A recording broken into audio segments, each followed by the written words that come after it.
Podcast contains opinion and commentary protected under the First Amendment and fair use, as well as public records and freedom of information laws.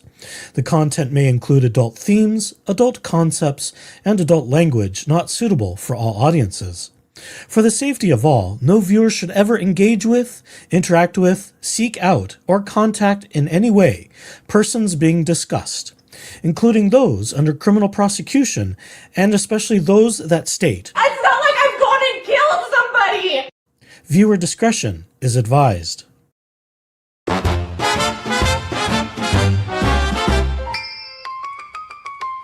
We've got the best seats way up high, where the egos fall and the jokes can fly. We've seen it all, the triumphs, the flops, and we'll clap real slow when the curtain drops. We love the drama, crave the show, but darling, someone's gotta let them know. We're two snarky gay bitches, serving truth from the start. With a wink, a drink, and no filter at all. From curtain rise to curtain call, we'll roast your face, we'll drag them all. Two snarky gay bitches, and we're having a ball. Your monologue's tragic, your timing's a wreck, your costume's screaming, ooh, cut the check. But don't be bitter, we tease with love, we heckle like angels from up above. We're not mean, we're just observant, seasoned, shady, and a bit subversive. If honesty hurts, then fetch the gauze. We're critics, darling, not Santa Claus. We're two snarky gay bitches, high on sass and applause. When the spotlight fades, we'll still steal the cause. So if you're brave, come take the stage, but don't act shocked when we engage. Two snarky gay bitches.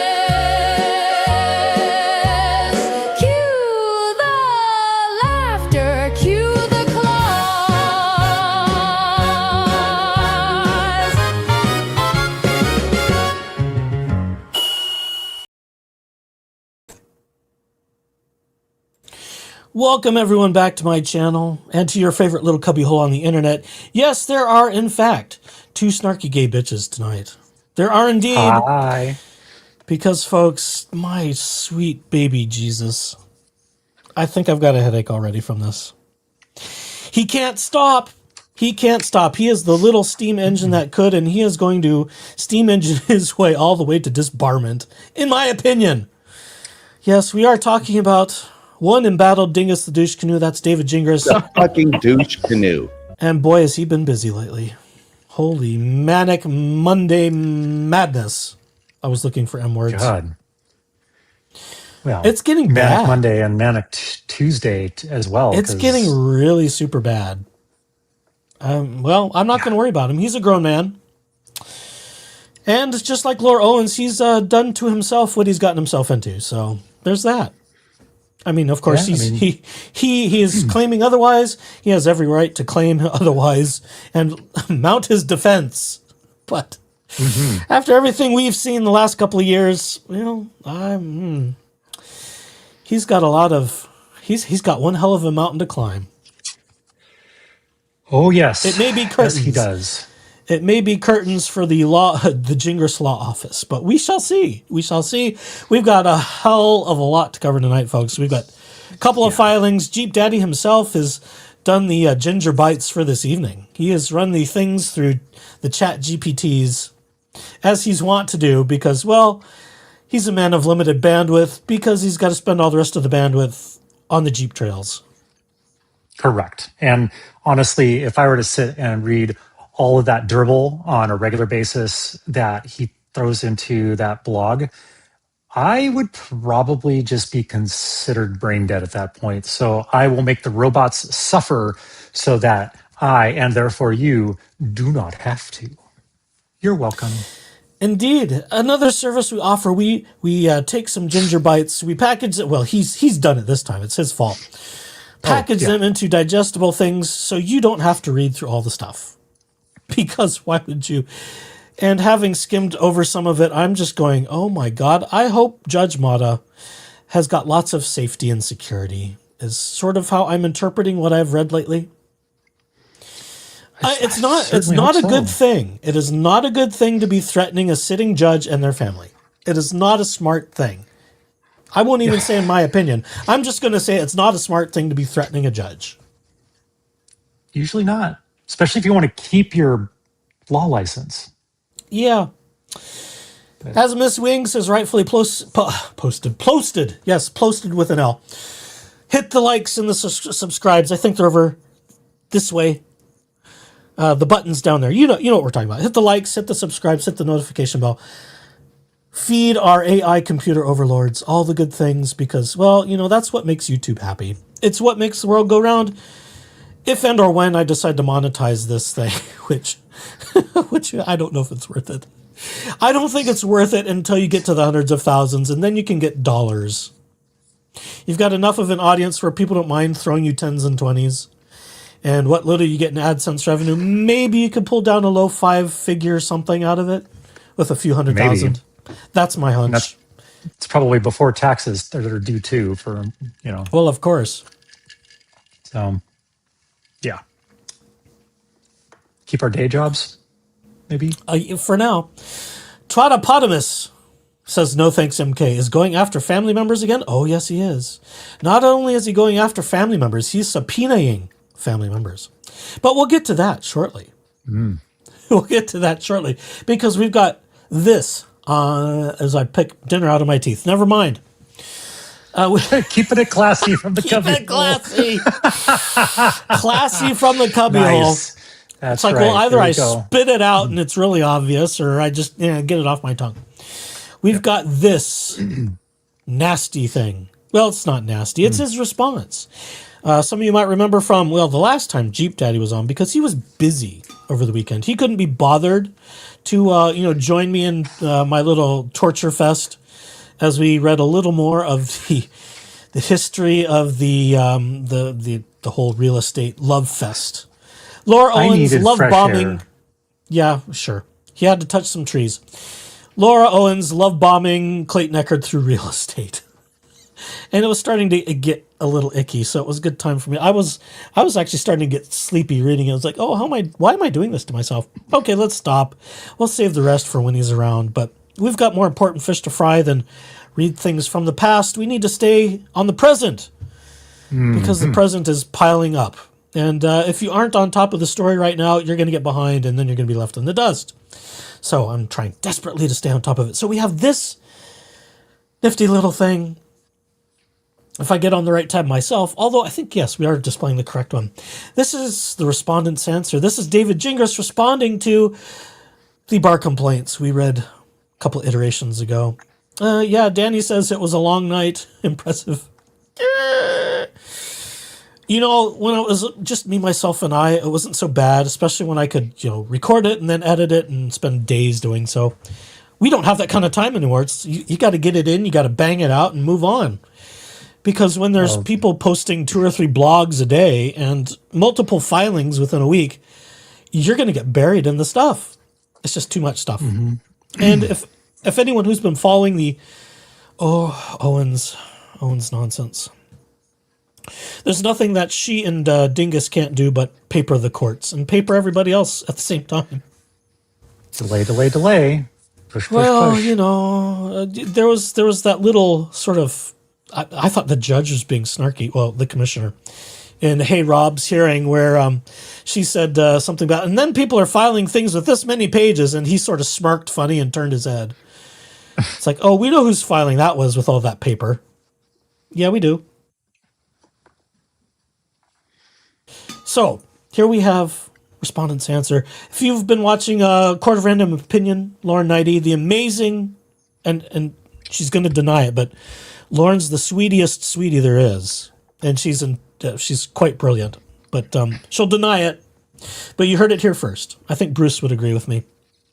But Lauren and Bruce went through this. Omar popped in briefly on their channel. I think it was yesterday. Was it yesterday? Yeah, I think so.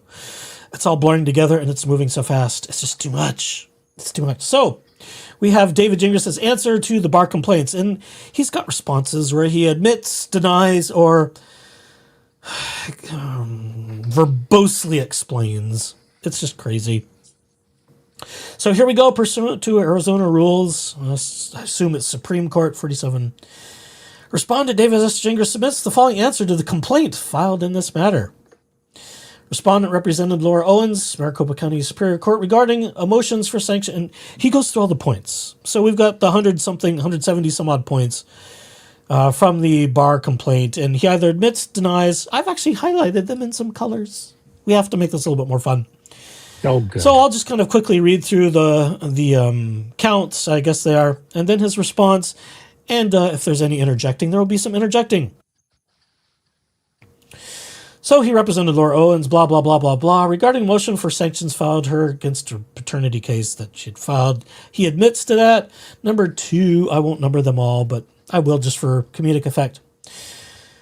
After being hired by Owens, respondent became aware, based on his investigation and research, that she had made contradictory statements about her actions and had altered at least one medical record. He admits that. Despite being aware that Owens had given contradictory versions of events and altered at least one medical record, respondent failed to withdraw his counsel for Owens or alternatively failed to diligently investigate and research relevant facts, pursued claims that were without merit, prepared an affidavit for Owens to sign that included false information, failed to take steps to address false statements that Owens made during her deposition and 2 hearings, and presented Owens false testimony in court. He admits only the allegation that he, in air quotes, presented testimony from Owens to the court, which respondent did not know was false, and that he prepared an affidavit for Owens to sign, which he did not know contained any false information. And he denies all remaining allegations of the paragraph. During period of representation, you can jump in at any time, sir. So just yell at me and tell me to halt.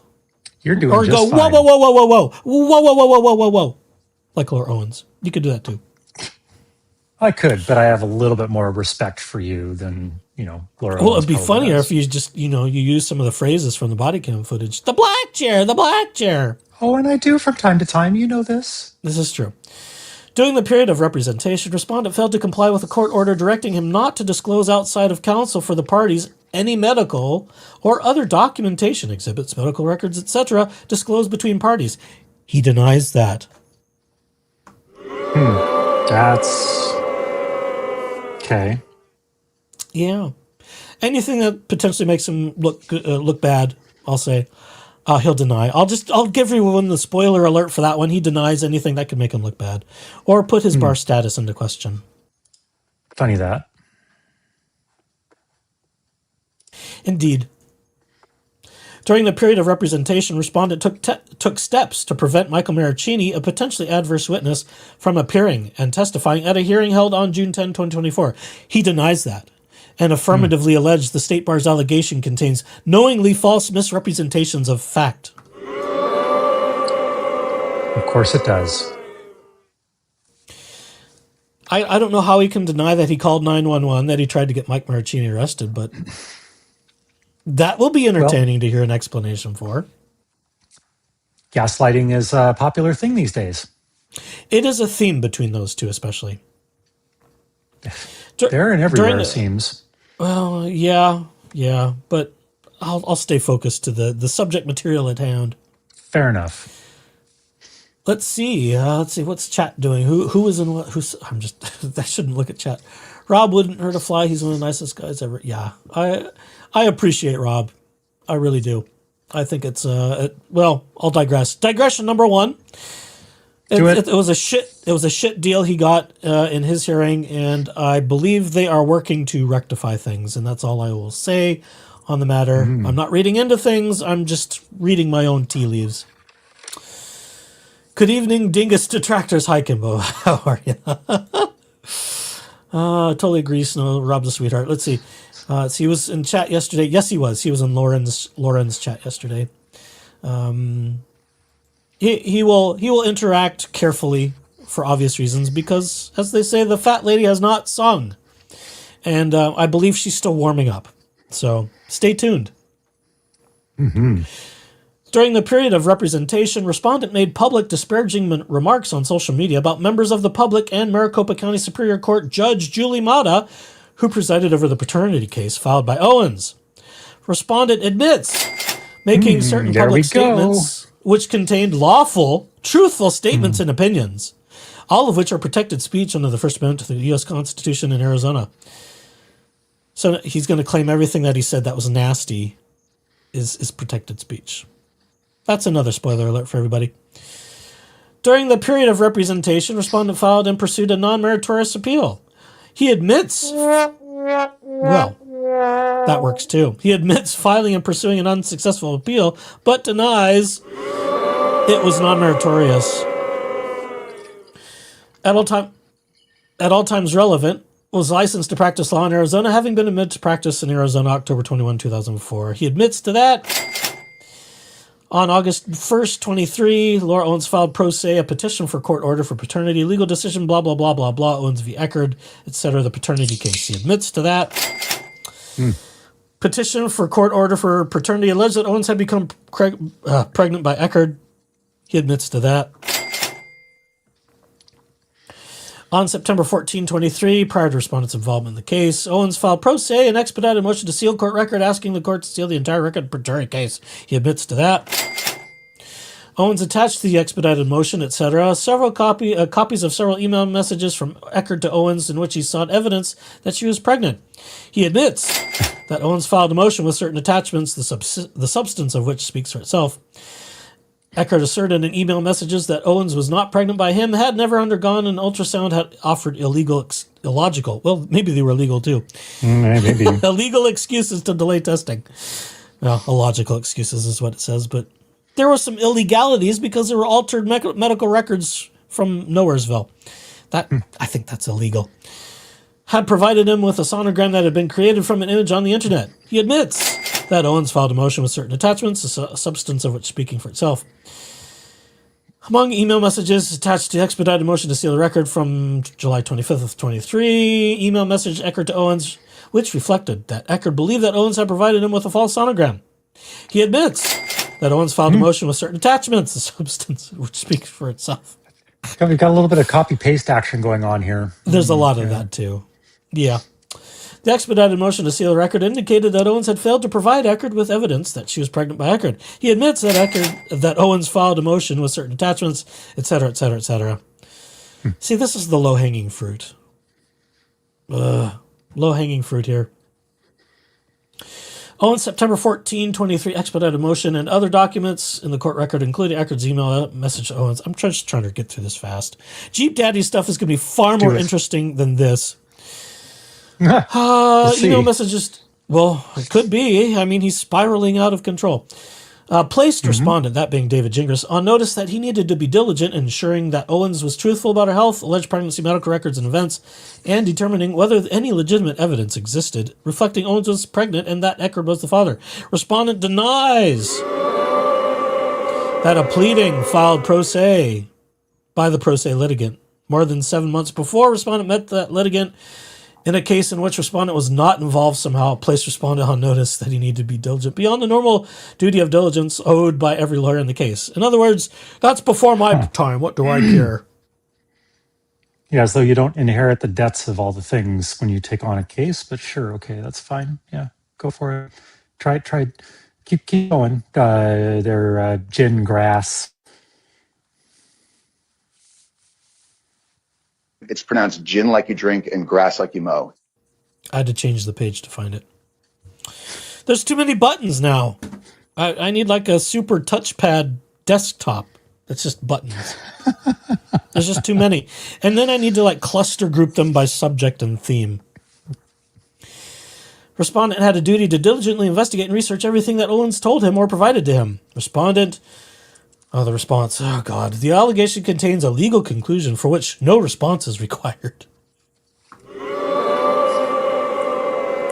To the extent a response is required, so we're going to say no response is required, but let's respond. God. Respondent asserts the state bar's allegation material misrepresents the law in multiple respects, and then there's a bunch of quoted stuff that I'm not going to read for brevity. David Gingras affirmatively alleges that comment 8 to the ER is an accurate statement of the law and that a lawyer is obligated to conduct reasonable inquiry. Did he even do that much? Was there any inquiry at all, or did we just take Laura Owens at face value, even though there were problems from the get-go? Bruce says, just don't punt your buttons. Okay, fair enough, Bruce. Yeah, they're too expensive to punt. I can't do that. Yeah.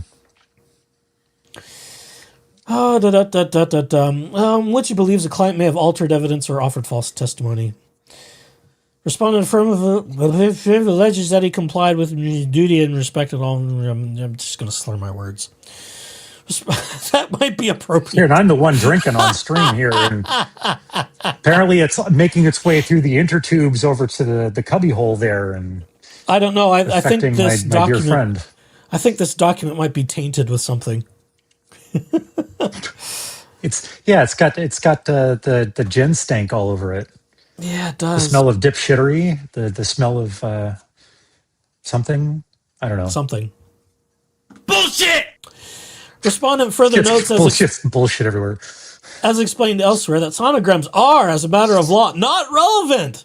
Oh my God, we're going to say that when we're making paternity claims in which we've submitted sonograms, they're all of a sudden not relevant.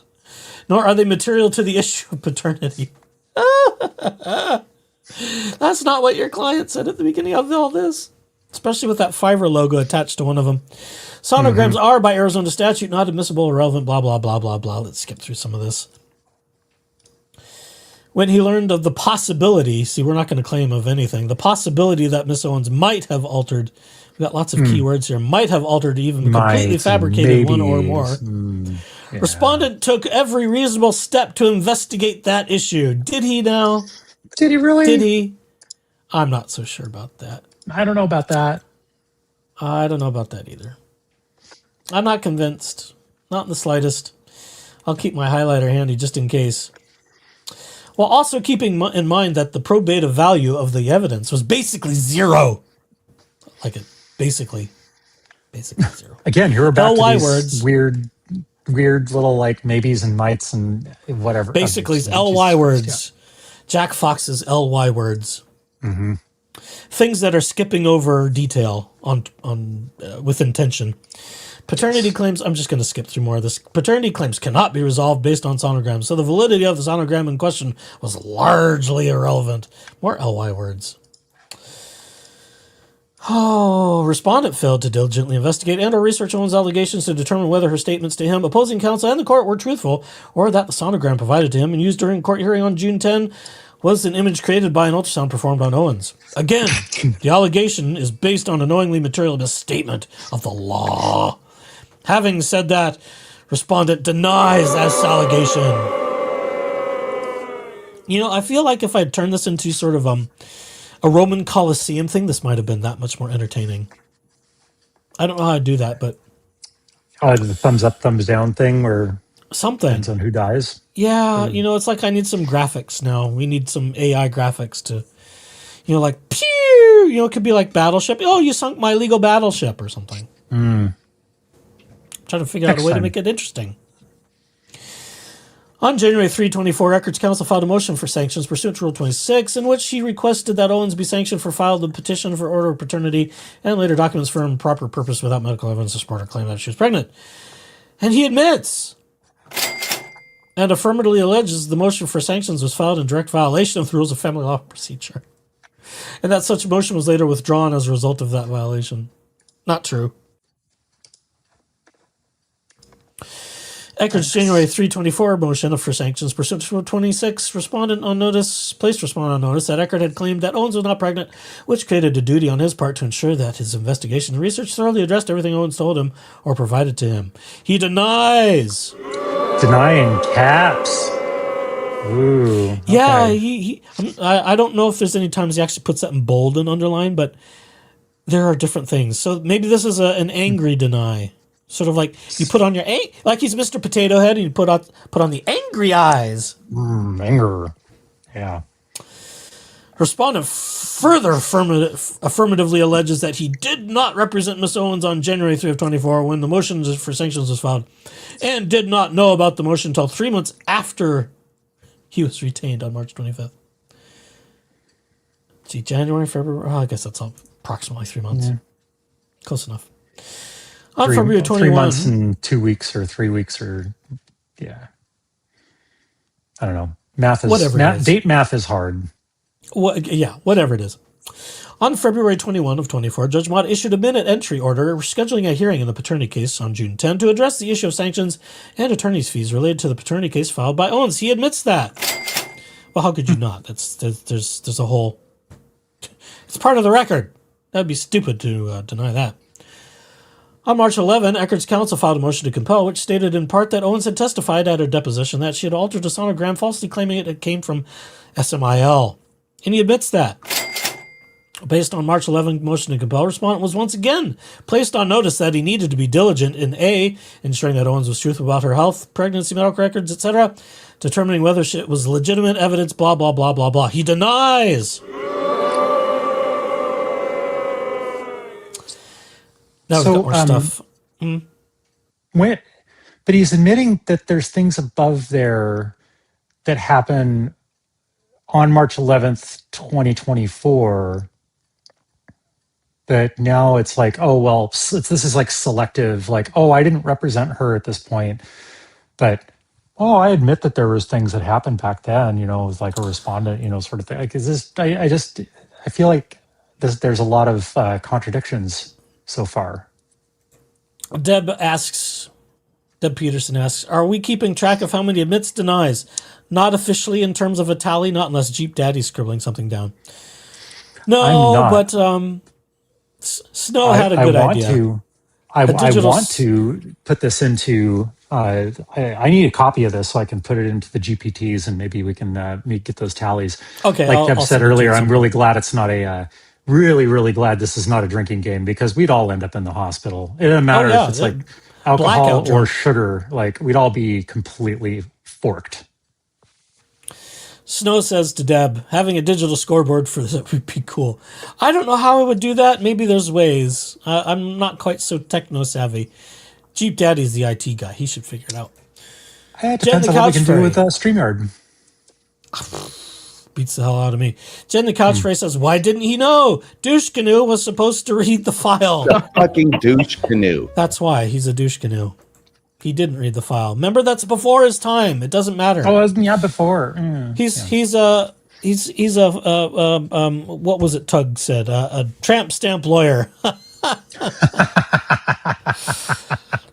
Is that better or worse than an ambulance chaser? It's probably about the same. Whose place of business is in a strip mall, and I don't mean with strippers, but a strip mall. Well, it's sort of a strip. Yeah. Anyhow, much to his chagrin, I would imagine. Actually, his place of business is not really a strip mall; it's a PO box, like at a mailboxes, etc. Some silly thing like that.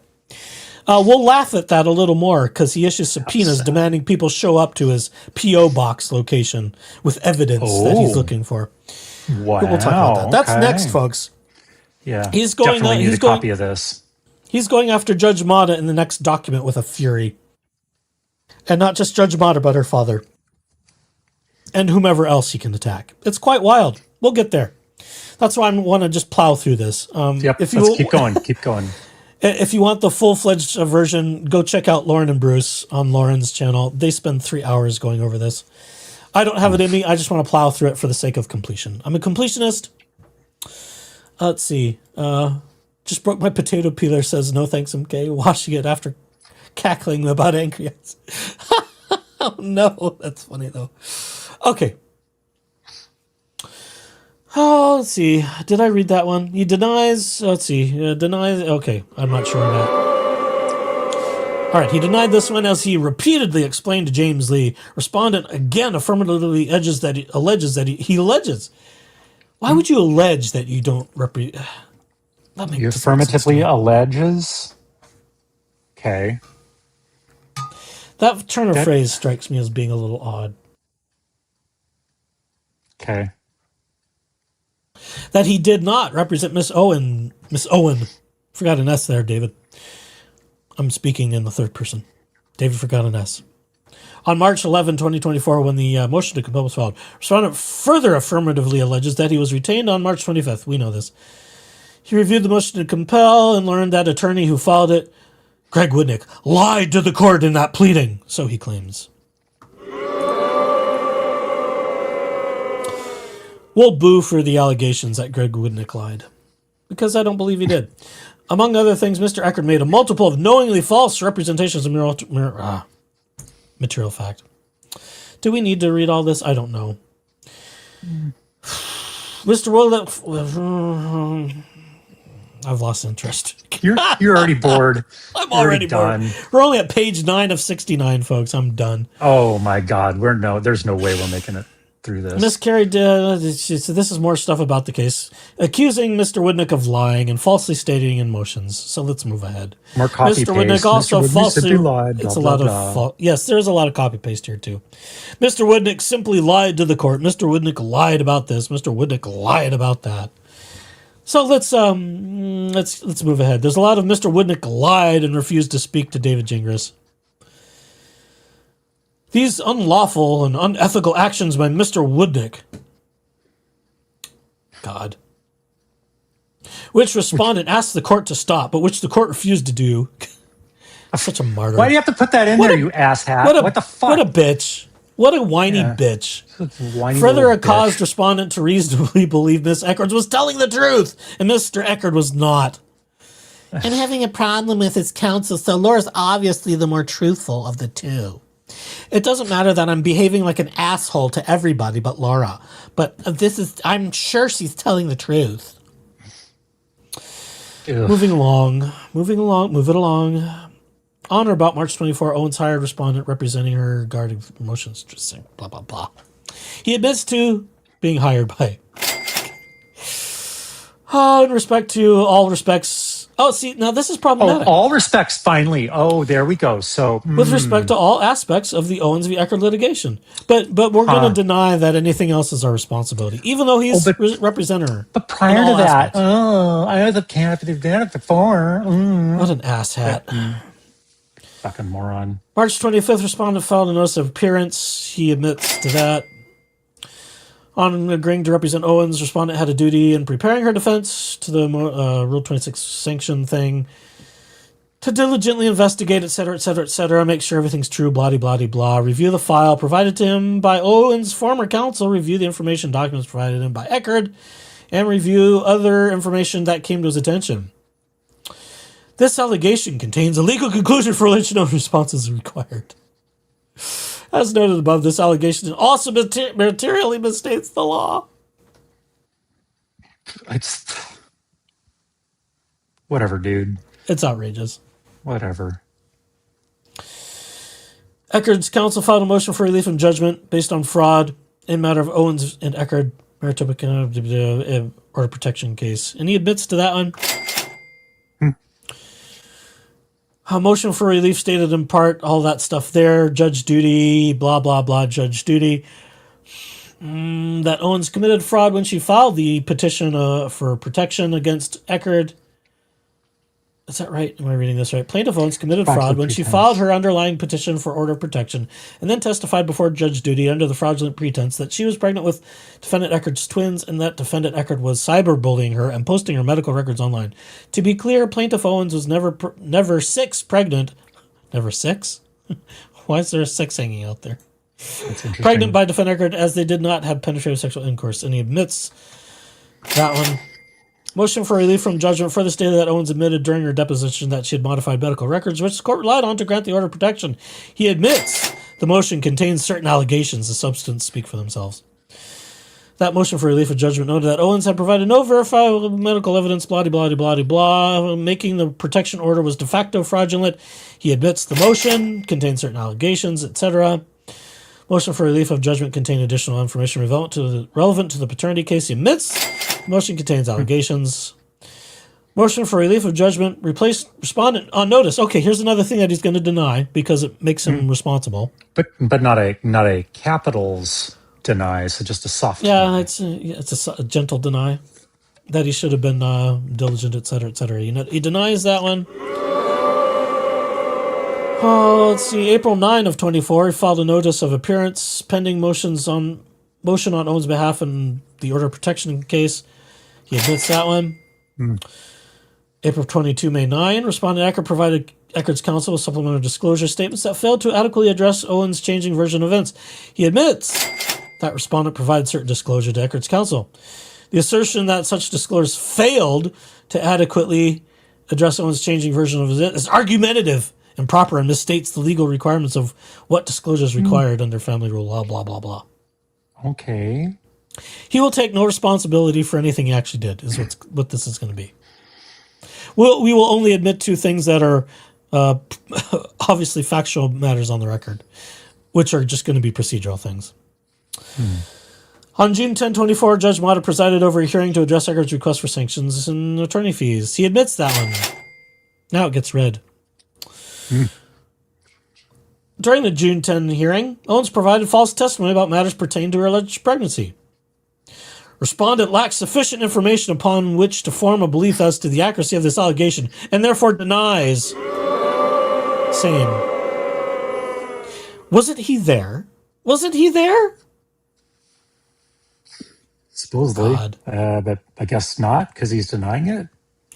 Well, maybe he was altered. Maybe he was under the influence at that trial. Oh, maybe it was like one of those body doubles that they kept saying that was like Ooh, a standing doppelganger. in for the president. Like the clone, the genetically modified. This is the genetically modified Owens or genetically modified Gingras standing in for something. I don't know, but I maybe like that's my what they're theory trying better. to pull. I like my theory better.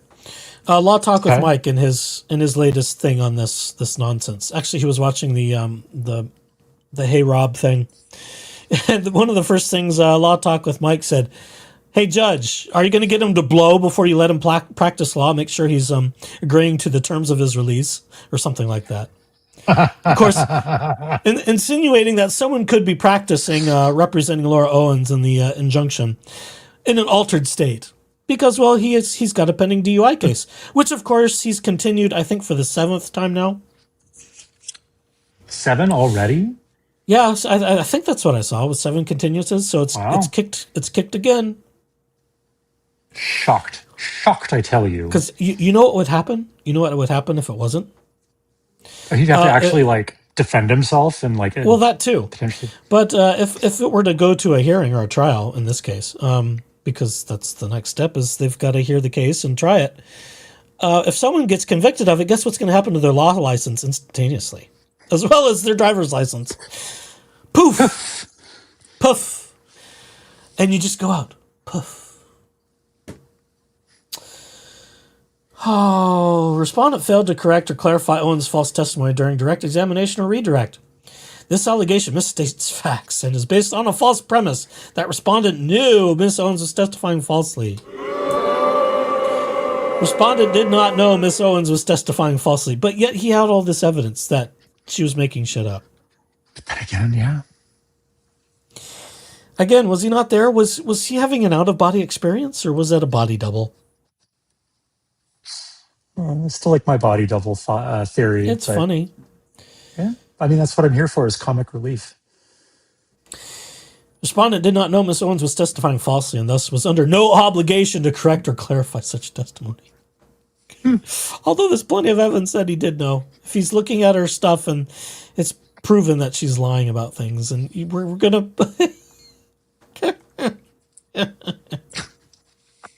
Respondent otherwise denies the allegation of the paragraph. Oh, let's see. On June 18, Judge Mata entered an under advisement ruling. I don't want to read all this. Talking about disclosures, the petition for paternity was premature. God, that's a lot of this words. This is about the ruling from Judge Mata.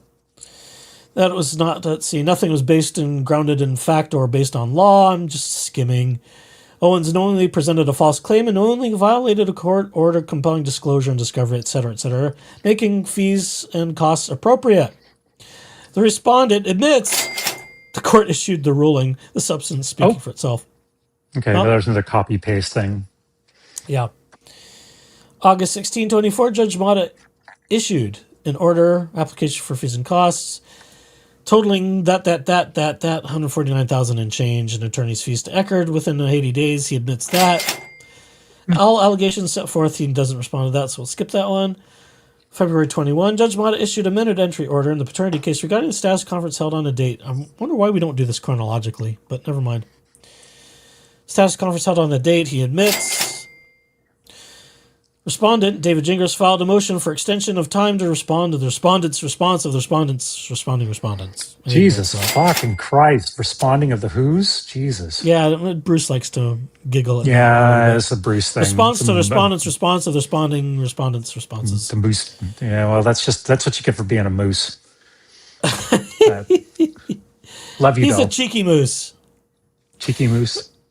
Respondent included the following in his April 124 motion for extension time to respond, blah, blah, blah, blah, blah. Unable to process request notice, portion banner receipt, blah, blah, blah. It's all right there in front of you. I'm going to skip it. And he admits that. Respondent included the following in his April 1st declaration, a production of Owens' lab history result dated June 1, portion of receipt, banner urgent here, blah, blah, blah, blah, blah, regarding Owens' messages between Josh McCool. And he admits that one. Respondent knowingly violated Judge Mata's order by disclosing information and documents related to Owens' medical records in his motion for extension of time to respond and declaration. He denies. In capitals. Yeah. Respondent failed to file a motion to seal either his April 1 or something, despite Judge Mata's February 21 minute entry order. Respondent cannot admit or deny. Is that the same as pleading the fifth? Why the fuck not?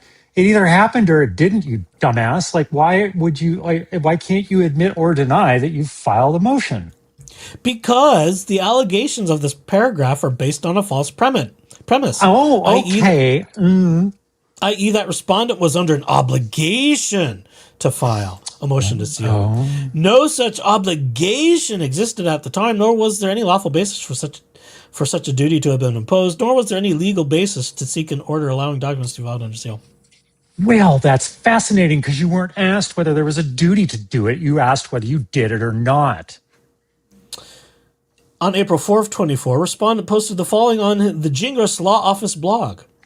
Laura Owens, this is a post he made. Laura had a blood test done at a lab. Want to guess what the results showed? Pregnant. But don't take my word for it. The report can be viewed right here. He admits to that. Oh, he actually admits to that. Shockingly. All right. Wow. Shockingly. He's denying everything else. Respondent knowingly violated Judge Mata's February 21 order by including a leak on his blog that led Owens' October's Sonora Quest Laboratories medical report. He denies. Deny! Capitals. Yeah. April 4 of 24, Greg Woodnick sent a message to respondent stated, I'm not certain why you're publishing court documents and your client's personal medical records contrary to court order. Laura Owens needs to comply with the order and provide disclosure. He admits that Greg Woodnick sent an email which contains certain statements, things that speak for themselves. Affirmatively alleged the above statement is not a complete discussion of the subject matter. The email message from Attorney Woodnick placed respondent on notice that he needed to take some action to seal Owens' medical information and documents, which he denies. Huh. Okay. He's taking zero responsibility for anything. Despite notice from Echard's counsel regarding his violation of Judge Mata's order, respondent failed to file a motion to seal Owens' medical information and documents that he disclosed in his April 1 motions for extension and attached declaration. Respondent cannot admit or deny. Here we are again. I think is this the same paragraph? It's pretty close. No such obligation exists at the time, nor was he under blah blah. Okay, now we're copying pasting. Yeah, moving along. See, respondent posted the following on his blog. Let's see, what is this? Oh, more medical stuff. He admits to posting this medical stuff. We'll move along. But like before, you were sort of not admitting to posting weight. medical things or whatever. Okay, yeah. Isn't it getting weird? On April 26, 24, Friday, at approximately 5:52 p.m. I like that specificity. Respondent filed petitioner's response to the Jesus. Amended motion for time based on fraud. Okay, admits to that thing.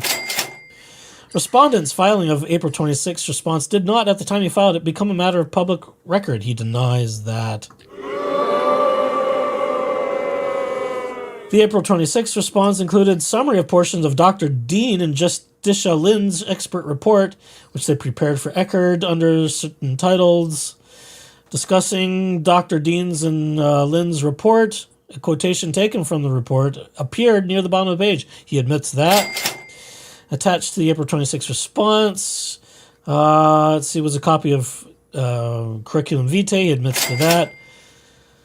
The report discussed Owens' medical expert. Okay, wait. Response discussed the report provided by Owens' medical expert, Dr. Michael Medchill. Attached to the April 26th response was a copy of Medchill's expert report and CV. He admits to that.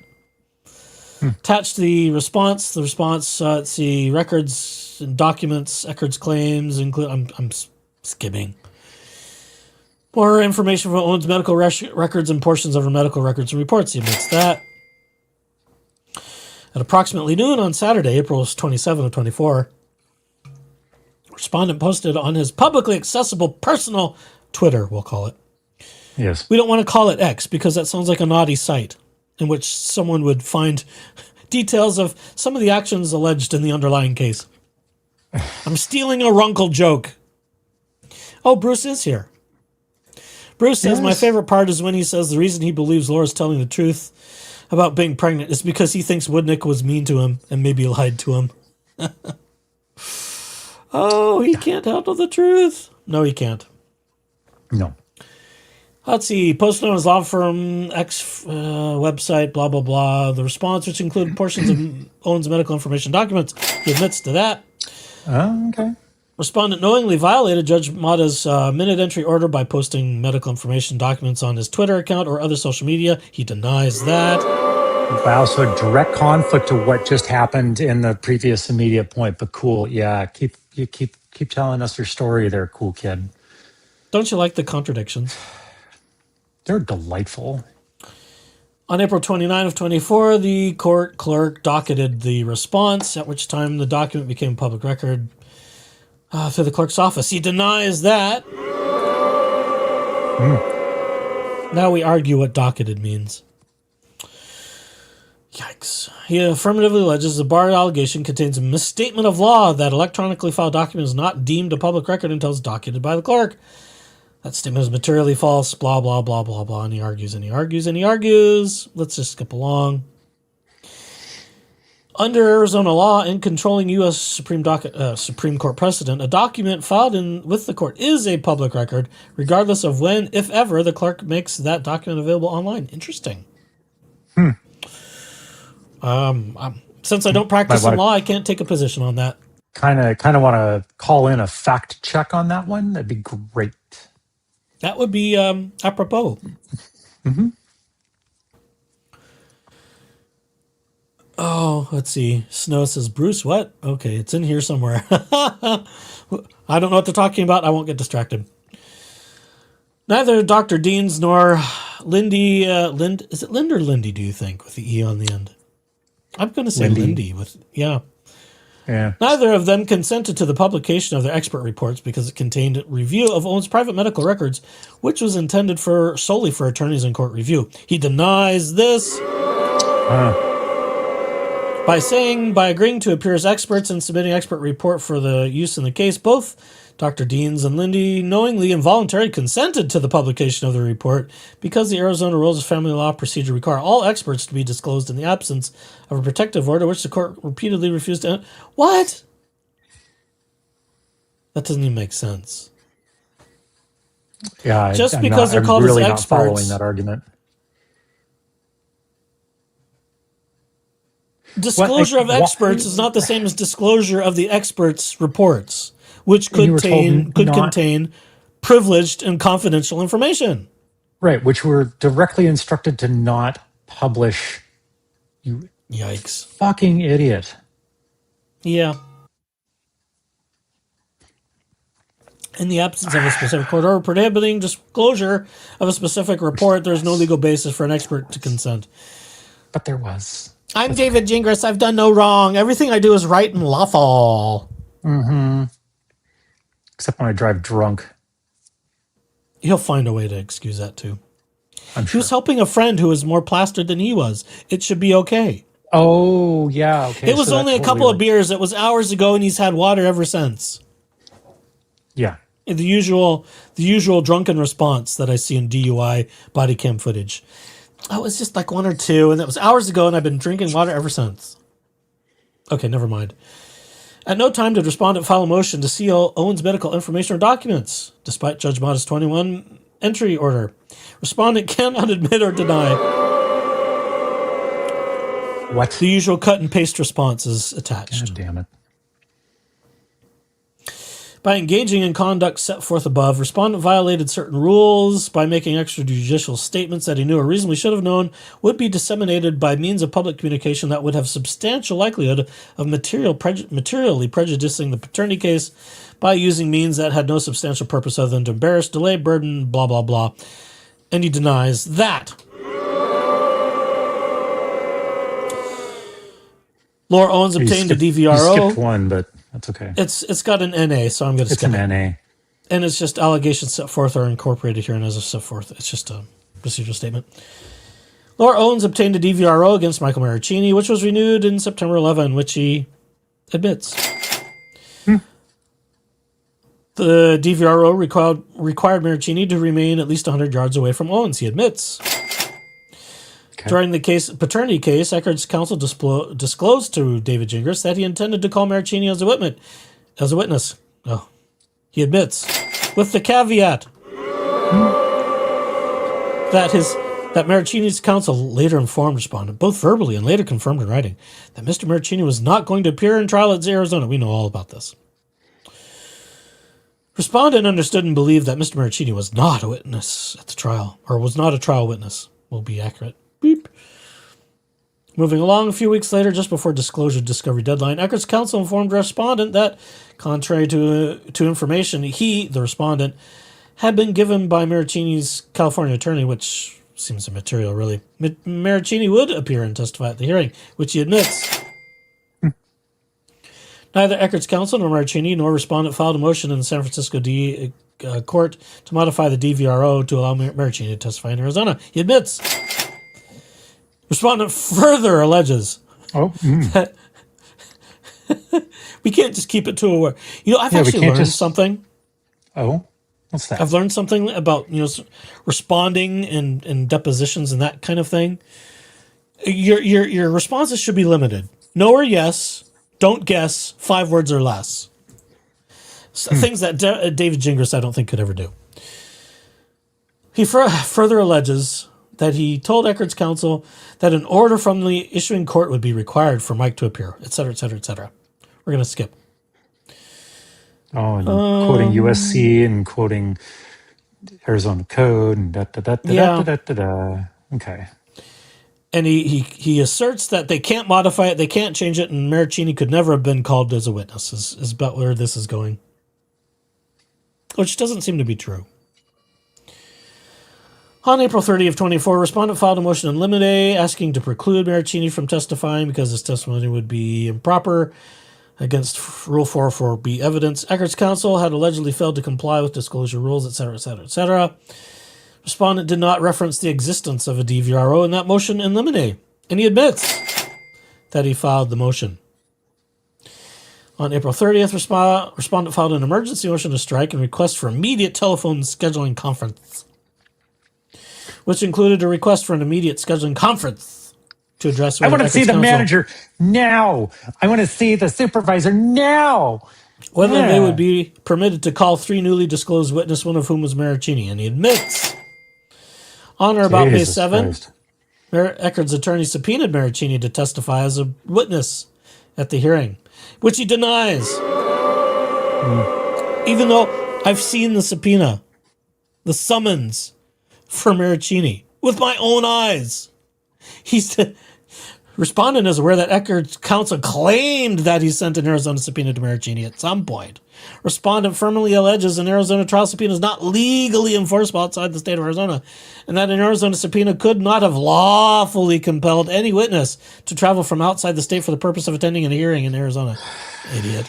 How did this guy pass the bar? How? I don't know. I feel like I could pass the bar with. if this is the standard, how hard can it be? Apparently I'm good, because Jesus fuck, this is like must be one of the dumbest lawyers walking the fucking planet. Now, I mean, sure, if I were to get a subpoena from out of state, I could ignore it. If it's something I could be involved in, that may not be a good idea. But, other states don't necessarily compel you to voluntarily appear if you're subpoenaed. I mean, I won't say he's totally wrong, but I can't say that he's totally right. Certainly not totally right. I mean, because, then we're talking about state jurisdictional issues. So, yeah, and they're all little. But he volunteered of himself to respond to that subpoena. He probably could have ignored it and not faced any potential conflicts, just for jurisdictional issues. I mean, it's not like he was a criminal. This is not a criminal trial, although it could have been. Mm-hmm. Maricini was aware of the paternity case and agreed to voluntarily appear and testify. So, see, there you go. I mean, he was subpoenaed, but he chose to voluntarily appear either way, which he could have done without the subpoena, if I understand things correctly. He admits, does David Gingras, that Maricini was aware of the case. He alleges Maricini appeared in Arizona, but that Maricini did not agree to testify at the hearing. But he was there. Yeah, he's just hanging out just for the fun of it. Yeah, just for shits and giggles. Sure. Yeah. He's there to hurt Laura. He's there to intimidate her and make her feel awful. We need to call 911 and have him arrested because she's afraid for her life. She doesn't want to come to court because she's afraid for her life. Spare me. Respondent affirmatively alleges Maricini has made public statements admitting, I knew I wasn't going to be testifying. Ooh. Oh, I saw that video. I don't need to look at it. It's a Megan Fox, Dave Neal interview with Mike Maricini, in which case he does say on the video that he knew he wasn't going to testify because he knew they only had 2 hours and there was a lot of information to get in. So he was aware that the likelihood of his testimony taking place was minimal at best. Although he was sworn in, as a matter of fact. In an email message from respondent to Echard's counsel on... Counsel? No, that's David Gingras. David Gingras is the counsel. Counsel on May 8, 24, respondent stated... Yeah, well, that's why there's a certain picture in the thumbnail. Yeah. It did pretty good. It was very colorful. I was happy with that. I must admit that actually did turn out quite nicely. Yeah. Respondent stated, this goes without saying, but to the extent I suggested that Mike Maricini would be arrested if he comes to court in Arizona, that suggestion is completely and totally withdrawn. I only said that because I didn't want Mike to show up without giving me a chance to interview him. What would we call that? Intimidating a witness? Deception, intimidation. Witness intimidation, I think. Maybe, perhaps. That's just my opinion. I think if you're threatening to arrest a witness because they won't talk to you, that could be construed as witness intimidation. But I don't practice law. That's just my opinion. As long as Mike agrees to have a reasonable call to answer some questions, I'll stipulate and agree his appearance is not a violation of anything. So somehow the determination of his DVRO status lays in the hands of David Gingras. No, I don't think so. Respondent admits an email was sent, a much longer part of which, detailed discussion. Respondent affirmatively alleges the quoted text does not accurately reflect the complete conversation. Maricini did not make himself available for respondent to interview. He admits that.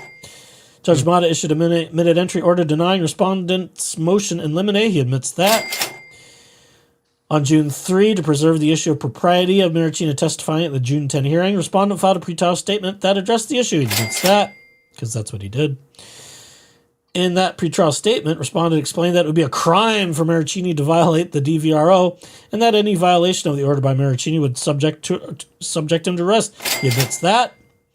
Pretrial statement issued, pretrial statement also stated that the issue has been reported to the court security by undersigned personnel, that being David Gingras, who requested that Maricini be arrested if he violates the DVRO as the law requires. He admits that. David Gingras called security personnel at Maricopa County Superior Court, speaking with I can't talk anymore. Officer Gibbs informing him that Owens had a valid DVRO, that she was concerned he would intended to violate the order by appearing at trial. He admits that. Respondent sent email messages to Officer Gibbs to which he attached a copy of the California DVRO. He admits that. June 3, Officer Gibbs stated the court approval for Maricini to appear at trial has not been granted. The DVRO contains no exceptions for in-person. He admits to sending that. Judge Mata previously denied the motion in limine to prevent Maricini from testifying, but had not yet ruled on his objection to Maricini's testimony, which he set forth in pretrial statement. He admits to that. Respondent claimed June 3, 24, email message to Officer Gibbs that if Maricini appeared in court, he would clearly violate the DVRO. He admits to that. Respondent claimed in his June 3 email to Officer Gibbs that due to the short time before trial, he cannot raise the issue with Judge Mata before next week. He admits that. June 4, 24, Echard's counsel sent an email message to Officer Gibbs and Judge Mata court saying a valid subpoena had been issued for Maricini's appearance. Respondent was copied on that email message. He admits that. Interesting. Wait, so we're admitting that we saw this? And yet we're going to claim that a valid subpoena didn't exist? That making no sensey. There's so many conflicts that it's almost as conflicting, even in the same document, conflicts with itself. Maybe conflating maybe conflictions. just about as much as the Bible does, but this isn't gonna. Yeah. Echard's counsel suggested in the email message to Officer Gibbs that respondent's act of requesting law enforcement to enforce the DVRO qualified as an attempt to intimidate a witness, as set forth in ARS, etc. He admits that. Well. When do we get to see some charges for witness intimidation, please? No shit. Sometime prior to June 10, respondent sent an email message to Maricini's California attorney informing her that because of the DVRO, he would be arrested, blah, blah, blah. Respondent alleges this paragraph materially misstates the facts. Psychotic. Respondent alleges that on May 6, the email to Randy Sue Pollock stated, among other things, oh, this is the whole thing. I don't want to read it. This is old news. He would not be available, blah, blah, blah, blah. We're just going to skip all the crap. Yeah, lots of skipping there. Respondent affirmatively alleges that he made multiple attempts to negotiate with Echard's counsel to ensure Maricini could appear. So, again, he's taking the law into his own hands, which he's not qualified to do. He's not a judge. Sit down, David, in my opinion. In my third-person statement. Sit down and shut up. Let's see. The respondent told Woodnick that as an attorney licensed to practice law in California, he would agree to prepare and file a stipulation with the California court to modify the... If it's not necessary, it's not necessary.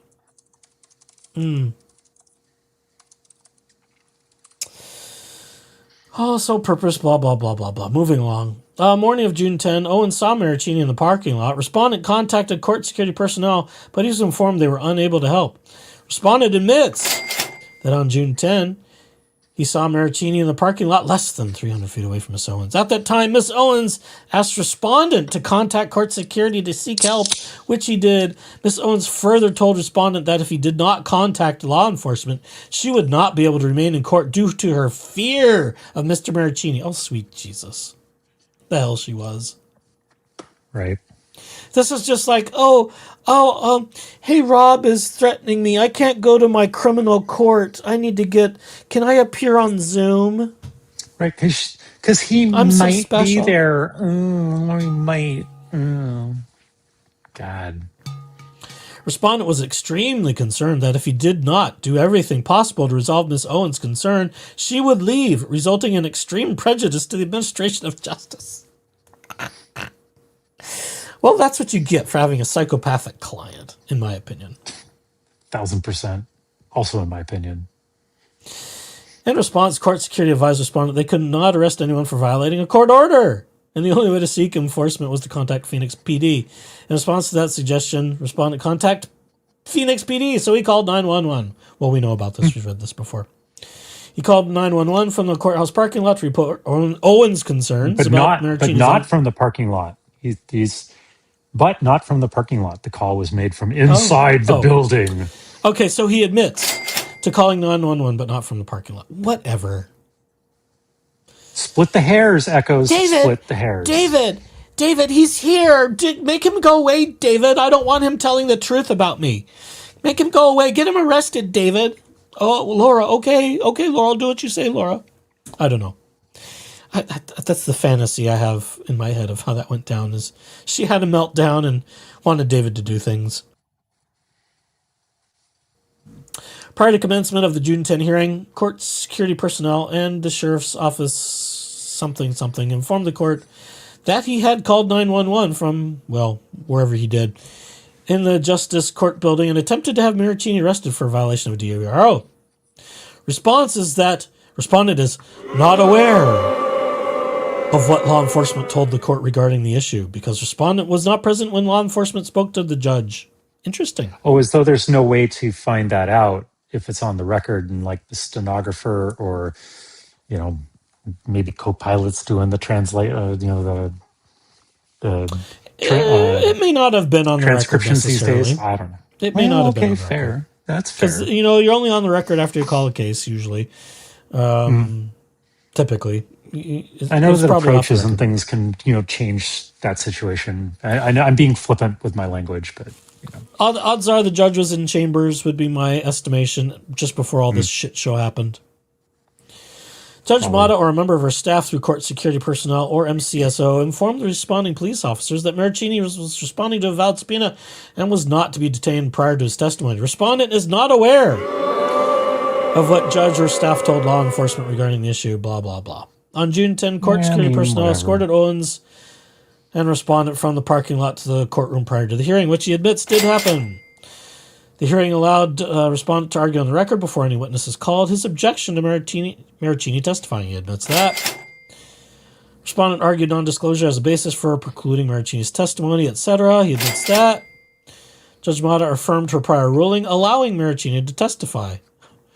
Oh, there's a response. Oh, I missed this one. To the extent the reference to her prior hearing refers to the court's prior rulings on the issues other than the DVRO, he will admit that needs to be in green. I missed one. I was too busy listening to Lauren and Bruce. Oh, it's not turning green. Damn it. She already highlighted it. Yeah, there we go. There you go. With respect to the DVRO issue, the issue was never briefed prior to June 10. The court made no rulings as to the DVRO issue prior because there was nothing to rule. It's valid. Valid subpoena. Valid summons. He was there. Martini was sworn to testify in court. He admits that.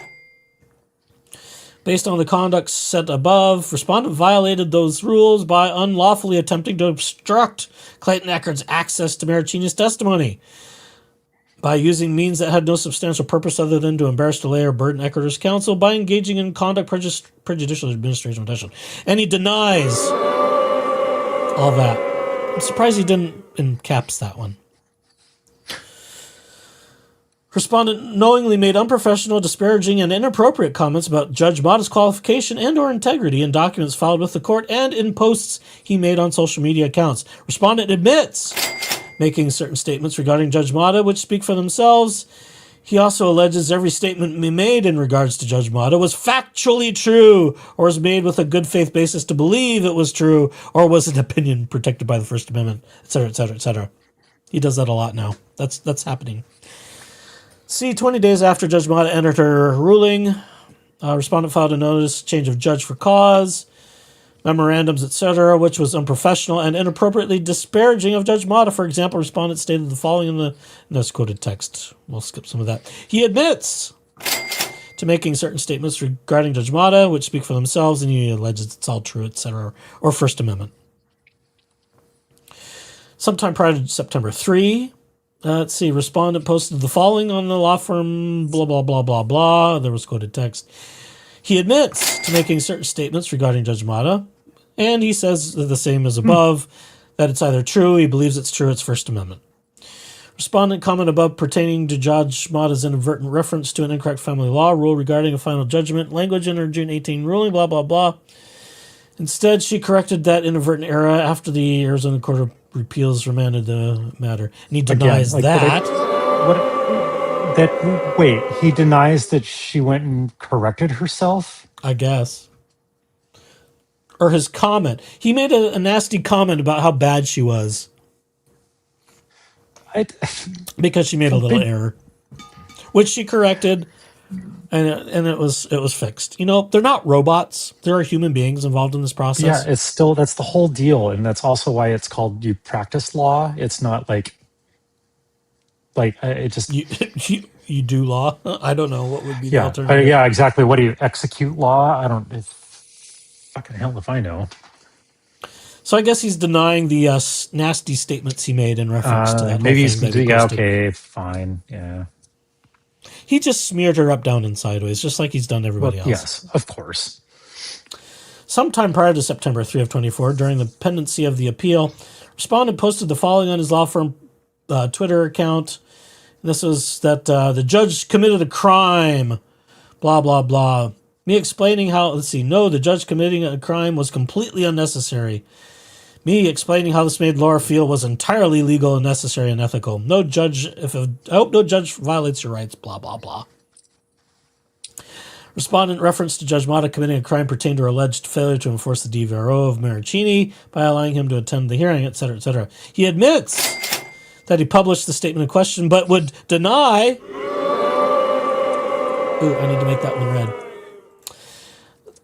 He denies that the... Oops, doesn't matter, I don't care if it's correct. Statement was solely limited to Judge Mata committing a crime related to her alleged failure of enforcement. By refusing to enforce it by intentionally violating Laura's right to due process, Judge Mata also committed other crimes. Ha! Oh, he's going further. I think I missed this. Judge Mata also committed other crimes, including violation which stated by retaliating. He's claiming that he was retaliated against for contacting law enforcement. Ha ha! Piece of shit. Try harder, bitch. On December 6th, well, I mean, what a petty thing. She's ruling against me. That's retaliation for bringing this. Petty shit. Yeah. December 16, 24, respondent posted the following on his law office blog website, stated Google is not a valid source of evidence unless your case is assigned to Judge Mata, quoted text. He admits to that. He recorded a podcast in which he said at 27-25 minutes, if Judge Mata was a person who cared about the rules, she would have sanctioned Widnick for making a false statement about the law, and she could have referred him to the state bar like she did with me. He admits that. Surprised. Based on the conduct above, respondent violated a whole bunch of things by failing to be respectful, making reckless statements in regards to Judge Mata, truth or falsity concerning her qualifications and integrity, etc., etc., etc. He denies that. On November 21, respondent sent an email to Laura Owens at Copyright and Copyright at Reddit, in which he identified himself as a lawyer in Phoenix, representing Owens in her case against Echard.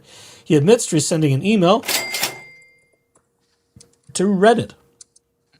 I think this is where he was trying to get people's identities. He was going on a Reddit war. That November 21 email message, which respondent made available to Reddit employees when he sent it to them, stated in part, Clayton Echard fans, generally speaking, are total fucking psychotic assholes. Clayton fans, being the total fucking assholes they are, have come up with a new plan. He admits that. Yeah, all right. On December 4/24, let's see, David Gingras filed a request for subpoenas to identify infringers pursuant to 17 U.S.C., etc. A supporting declaration. Respondent included a copy of his November 21 email message exhibit A to that subpoena. He admits that. Oop, I forgot to green that one. Cha-ching. So he admits to emailing Reddit for trying to dox people, I guess. Although I'm told they were, I understand Reddit told him to pound sand. Well, good. It's one good thing they've done lately. By engaging in the conduct set forth above, he violated certain rules of unprofessional conduct, which he, of course, denies. Echard's counsel deposed Laura Owens on March 1st. He admits. During the deposition, she testified to a bunch of stuff, including sonograms at SMIL, altering sonograms, etc., had gone to Planned Parenthood anonymously, added her name to sonogram, Not changing the date, altered blah, blah, blah. He admits that. March 11, Echard's counsel filed a motion to compel, including original records from Planned Parenthood Mission Viejo. He admits that. Respondent sent an email to Echard's counsel stating he would take a trust but verify approach with Owens, that he would actively investigate every detail of what she'd said, looking for information that contradicted her statements. He admits that. But yet we're going to say previously that we're under no obligation. God. Right. Did we not just read that earlier? We did. And I do remember Okay. making some snarky commentary about said, oh, well, it wasn't a matter of whether you were compelled. That's not what you were asked, David. It was whether or not did you make the statement or not? Yes or no?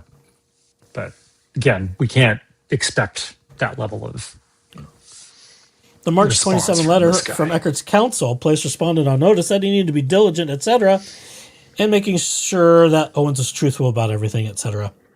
He denies that. April 4, Judge Mata signed an order granting Echard's motion to compel, directing respondent to provide Echard with the following: all medical records for petitioner Owens from Planned Parenthood Mission Viejo from those dates. He admits that. The April 24 order, or the April 4 order, placed respondent on notice that he had to diligently search for all Owens medical records at that location, etc. He admits that. Respondent reviewed Judge Mata's order and sent an email message to Owens regarding the order. He admits that. Respondent asked Owens for information about Planned Parenthood sonogram. She provided him with her username and password for her Planned Parenthood patient portal. Say that 5 times fast. He admits that.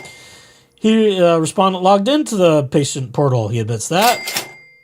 When he logged into the patient portal, records reflected that Owens had scheduled an appointment under her real name in late June, apparently. He admits that.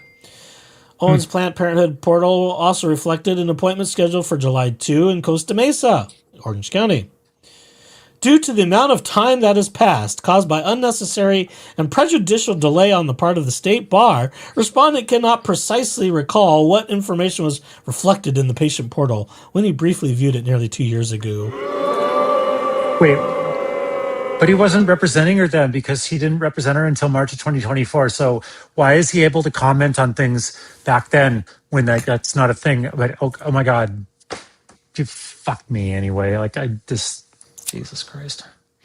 Owens' Planned Parenthood patient portal did not reflect an appointment at a Planned Parenthood in Los Angeles.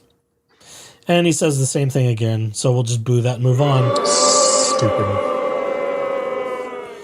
Although respondent had checked Owens' portal and knew it did not have records reflecting that Owens attended an appointment or had an ultrasound, he never took any steps to correct the false deposition hearing testimony that her ultrasound was performed at Mission Viejo or, in the case of the hearing, Los Angeles. He denies that. He affirmatively alleges, as he repeatedly explained to bar counsel, that to the best of his knowledge, here's his Fifth Amendment move, Miss Owens' testimony was the first time she had ever stated that she sought care in Los Angeles as opposed to neighboring Orange County.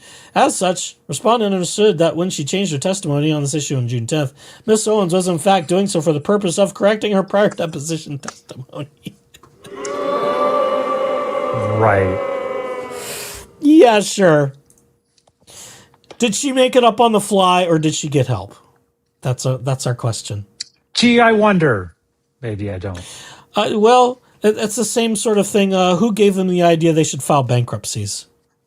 Oh, and put all that legal mumbo jumbo into the bankruptcy filings and, all of that fun stuff? Well, who told them that they should never pay Clayton Echard and that she could file for bankruptcy, but not that she's going to? And guess what happens? Oh. There's video evidence of that. Hat tip again to DOJ Jennifer, I think is who it is. I hope DOJ Jennifer has that video footage of a certain douche canoe podcast with Laura Owens.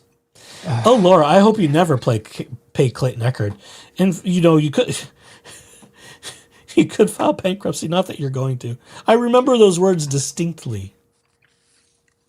Unreal. Oh, let's see. At some point, respondent became aware that Echard's counsel had unsuccessfully found copies of medical records. He admits that.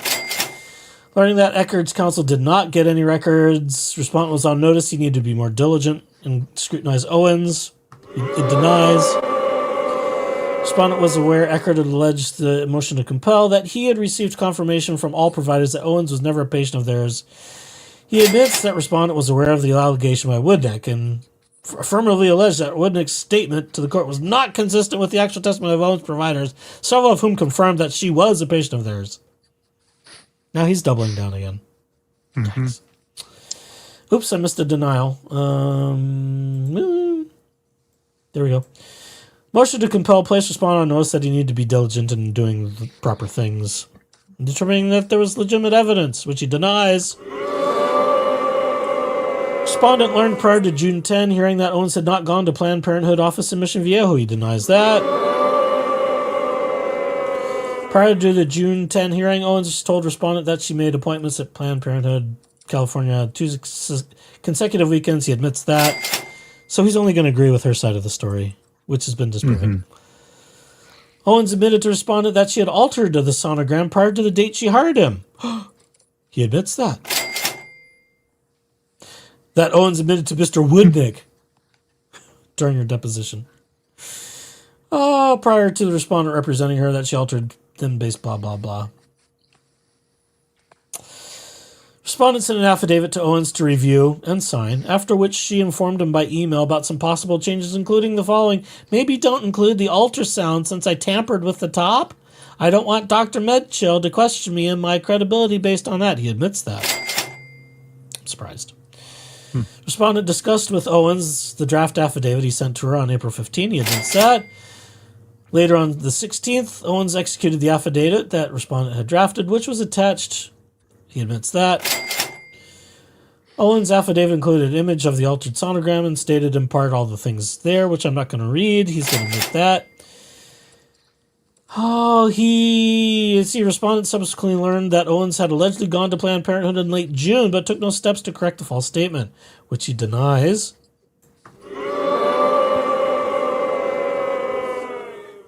The sonogram that Owens claimed was from Planned Parenthood includes a real name, even though that sonogram was not one that resulted being performed on her, etc., etc.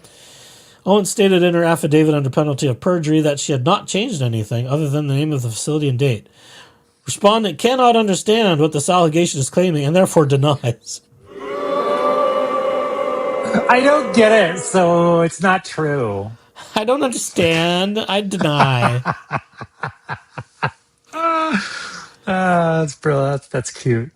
I have to use that in court the next time I get like a speeding ticket or something. Oh my god. I don't understand. I have a right to travel. Yeah, right. That's exactly right just smells of sovereign citizen bullshit just all over the place. Oh my god. During Owens' March 1 deposition, she testified she went to Planned Parenthood and that she later added her name to the sonogram. He admits.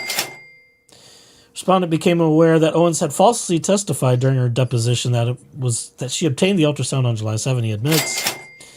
Owens told respondent that she went to Planned Parenthood anonymously, and then later at June 10 hearing testified she went to same place under a fake name. Respondent cannot admit or deny. Oh, LOL. Because they appear to misstate facts or combine two different issues. Respondent's review of the transcript. He knew that Owens either testified falsely at her deposition by stating she had gone there anonymously, changed the name of the facility, but did not change the date, signed false affidavit, which she filed. That stated she had altered only facility name and date, which he denies. David Gingras failed to take steps to address Owens' false testimony during her deposition or to address her false affidavit. He denies. Respondent never obtained from Owens the original unaltered sonogram that she allegedly obtained from PP in California. He admits. Failed to verify PP treats people anonymously or using fake names. He denies. And affirmatively alleged due to medical privacy laws, it's not possible to conclusively verify whether Planned Parenthood has ever provided care to anyone anonymously. or whether Planned Parenthood has ever violated its own policies in this regard. In addition, anecdotal evidence appears to confirm that Planned Parenthood does provide both confidential and anonymous care to the extent Dr. Deans testified to the contrary on the issue. Respondent assumes the state bar is in the process of pursuing discipline against Woodnick for suborning perjury.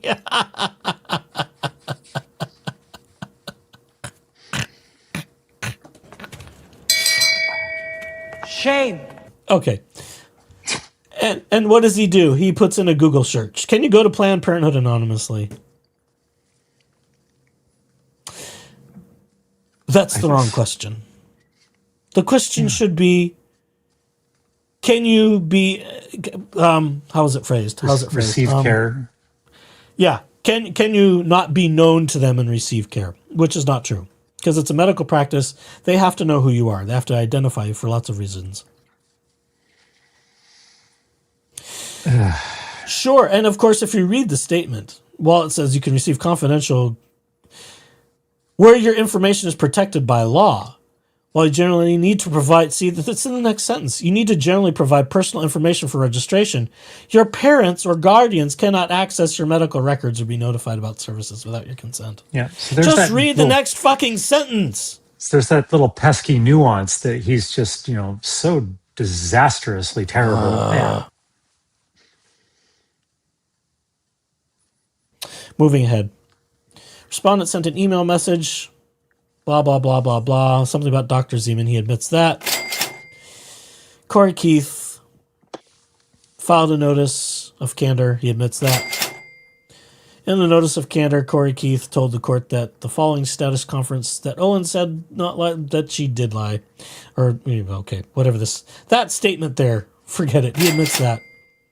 Attorney Keith stated in that notice of candor at the time he made those statements, he believed them to be true. He admits that. Attorney Keith further stated in the notice of candor that based on Owens' March deposition testimony, he no longer believed the statements he made on February 21 were true. He admits that. Keith summarized Owens' deposition testimony notice of candor. He admits that. Let's see. The notice of candor established Owens had testified falsely before the court commissioner Cynthia Gale Ketzis several months earlier. Respondent is not aware of evidence referred to in this paragraph.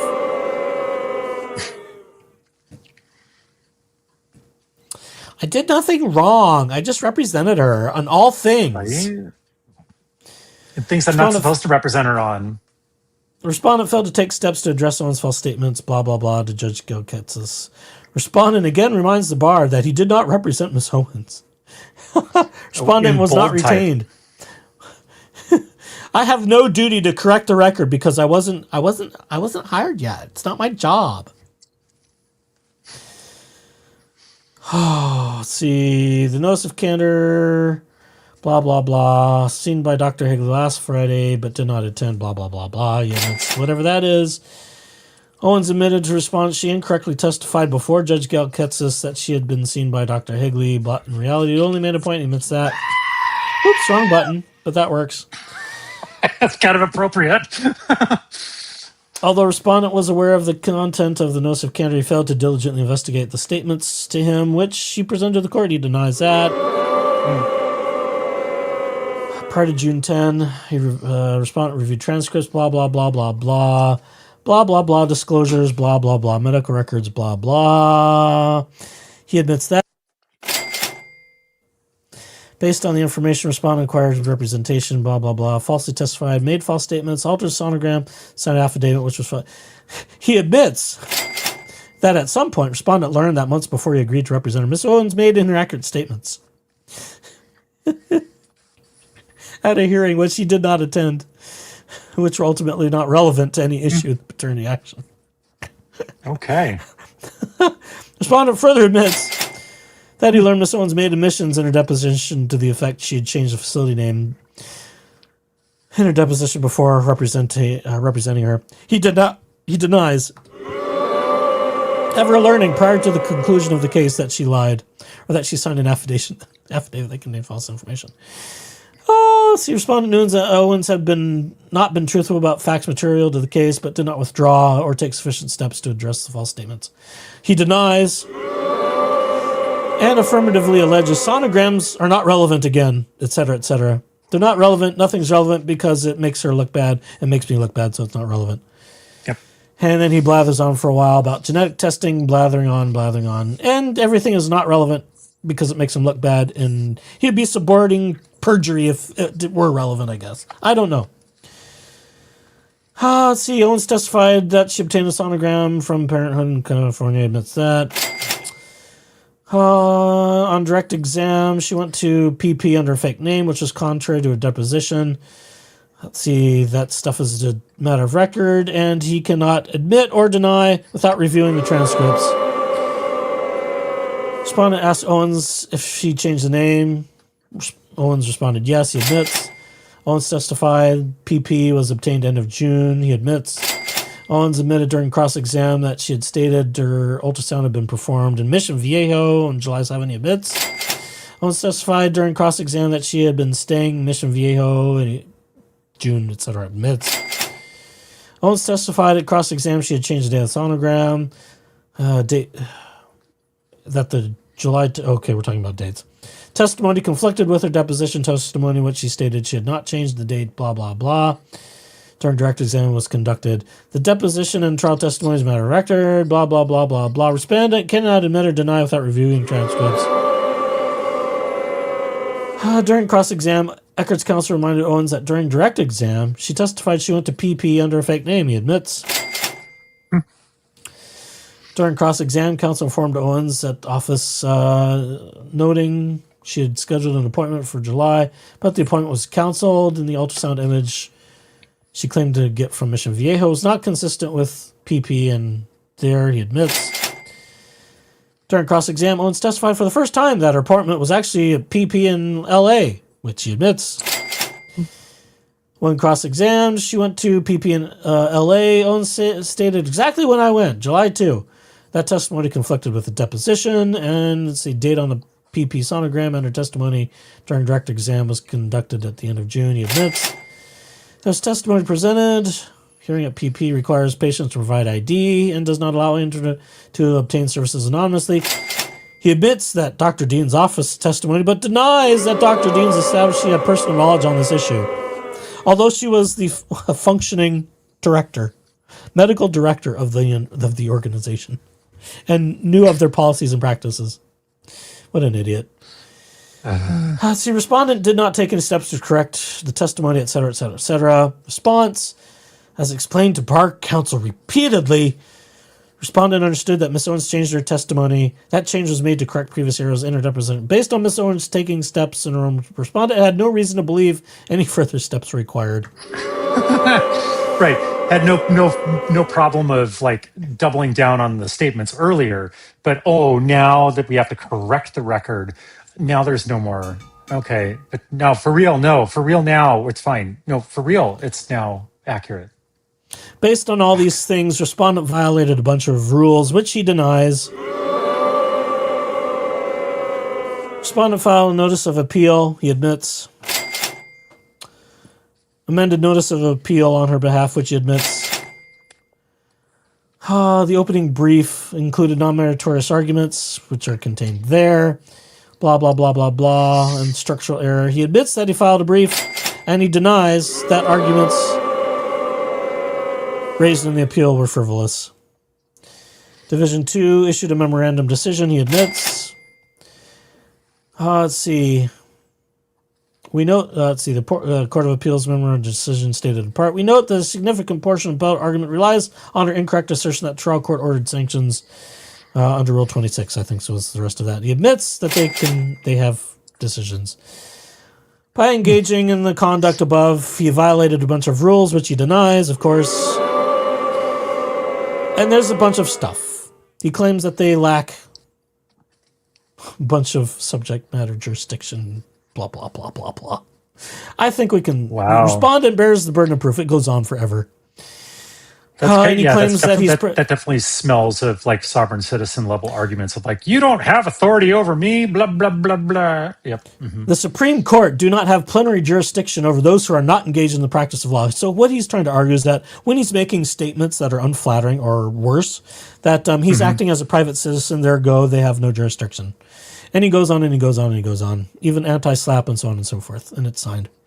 Okay, I've got to take a little potty break. Can you carry on with something for a little while? Oh, sure. I got some things. Take it away, sir. All right. Well, okay. So as tempted as I am to turn this into bourbon talk, because that's what I do, and I've got my glass at the ready, so whomever's going to join me, because this might turn into a drinking game. We'll see. But what I did was I went through and looked at all of I went through all of the last blog entries that Gingras put up, and that was about the only prep that I had for this. But basically, because Echo's threatened to like put me on here and talk about these things, so instead of destroying more brain cells and focused on destroying more liver cells, I turned this over to the chat GPTs, and I went to the law site and the blog and extracted all the texts, the attachments that he referenced in there, and fed it in with separate prompts to this. And I pay for the plus model, so I get all the fancy nonsense that comes with from OpenAI. And I had it summarize everything for me so that, again, I didn't have to like actually digest all this crap. So after all was said and done, and I had all of these things consolidated in here, I fed it this prompt. I'm just going to read this verbatim, and I've got pages of notes here. So here we go. All right. So this is what I said. Here's what I need you to do. Analyze these in sequence. So chronological order from that blog that we did we talked about a couple, 2-3 sessions ago called I Quit, and all of the subsequent blogs in that material. I said, do that and outline what he thinks his strategy and his complaints are. Sort of like what you did for each blog post, but extend it across all of those entries. Next. Take into account that this is a one-sided and solely his own writing without anybody else's dialogue. So this is clearly very biased in his own favor strategy. How does that weigh in to the larger picture of what he's trying to do in the broader context of the legal world? Is this for real? Is he only trying to poison the public opinion so that he's more ground to stand on, or think that that's going to look more favorably on him? What wider implications does this have for Laura Owens' cases, where she's facing 14 felony counts and where Gingras, actually spelled his name correctly for, the robots, but whatever, is inserting himself into this entire debacle? So it thought for, and again, computer thinking, different from human thinking. It came back with this in about, 2.5 minutes, which is a lot of compute time. I get it. I probably boiled an entire ocean, but whatever. Here we go. So, summary. Gingras is trying to turn a bar discipline case about his speech into a full-blown investigation of Judge Mata, and he's using his blog to argue that every procedural obstacle proves the judiciary is covering something up. So here's the important thing to remember while reading through these posts. Now, if you want to go self-torture yourself and read through these, keep this in mind. But really, as we go through these highlights and these points, here's the thing to keep in mind. Every single thing that Gingras points to, subpoenas, motions, objectives, service attempts, this is just normal litigation. The blog treats them as like they're signs that the system is collapsing. But in reality, this is just Tuesday in court. So, off to point number 1. He openly accuses, or is openly accusing the judicial system of a cover-up. Now, I asked him, this was so all in part of like, what are the most sensational things, right? Like prior to that prompt, it's like, well, what's the most outlandish nonsense bullshit stuff that they actually pulled out? Okay, so These are the highlights, and there are 8 points to bring out, and some commentary from me, of course, because that's what I'm here for. I'm here to drink and make snarky comments and upset echoes, but I will do my best here. So anyway, point number 1, as it summarized Do all what of this to me? bullshit. Oh, you're back. Oh, I could go away. Okay, well, you hang if you would like. Now it's I'm turning the tables so that I can torture echoes this time. But anyway, okay. So number 1, he is openly accusing the judicial system of a cover-up. This is probably the most single provocative claim in the some very ominous news post. He's essentially saying that the Judicial Conduct Commission is hiding records. Judge Mata may be avoiding service. We'll get to that in a second. And that the state bar is trying to block discovery. And from that, he says he believes that there might be a very, very serious cover-up going on. Look, ChatGPT's words, but I thoroughly agree with this. That is an extraordinarily grave accusation made publicly about a sitting judge, the judicial oversight body, and the state bar. So that Gingras he's publicly alleging that the Arizona judiciary is protecting Mata by blocking evidence. Hardly subtle. And we now have this conspiracy of the state bar and the Judicial Conduct Commission and the sitting judge and possibly the judge's father and apparently anyone who won't immediately hand him the documents. All right. So the working theory right now is that the entire Arizona legal system is engaged in a cover-up, but the key evidence exposing this is being revealed exclusively on David Dumbass's blog. The fucking douche canoe. Okay. Number 2. The process server claims that Judge Mata refused service. This one is straight out of that affidavit that he posted on his blog. It says he called the judge multiple times, left messages, spoke to the judge's assistant, and was told she would not accept service. He then concluded the judge appears to be evading service. Dipshit leans heavily on that in this post. That matters because he repeatedly says only guilty people avoid service.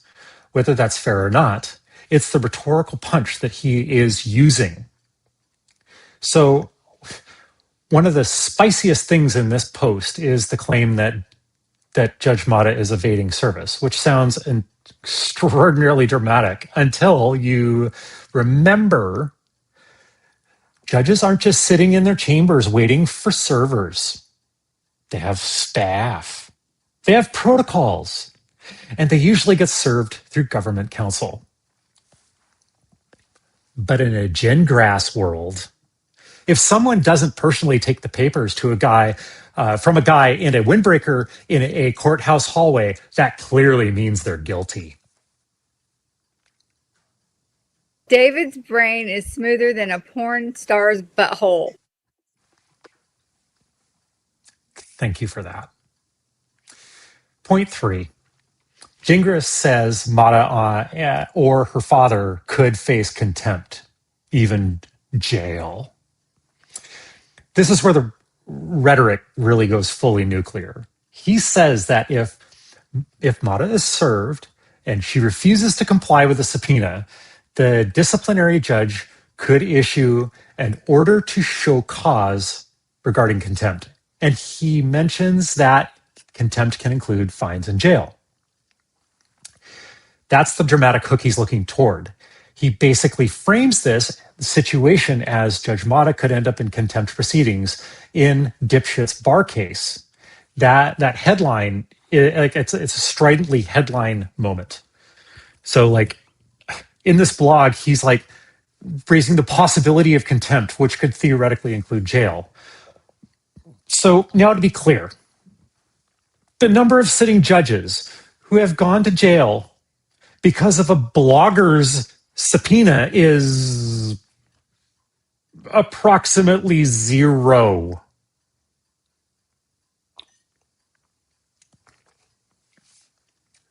Who's a little buzzed with me yet? Then we're only on 0.3, and I got 5 more to go. All right. Yes, that is correct. All right, 0.4. He claims that the state bar didn't properly disclose Mata's testimony. It's procedural, but it's still a little spicy. So he says that the bar listed Mata as a witness, but did not describe her expected testimony.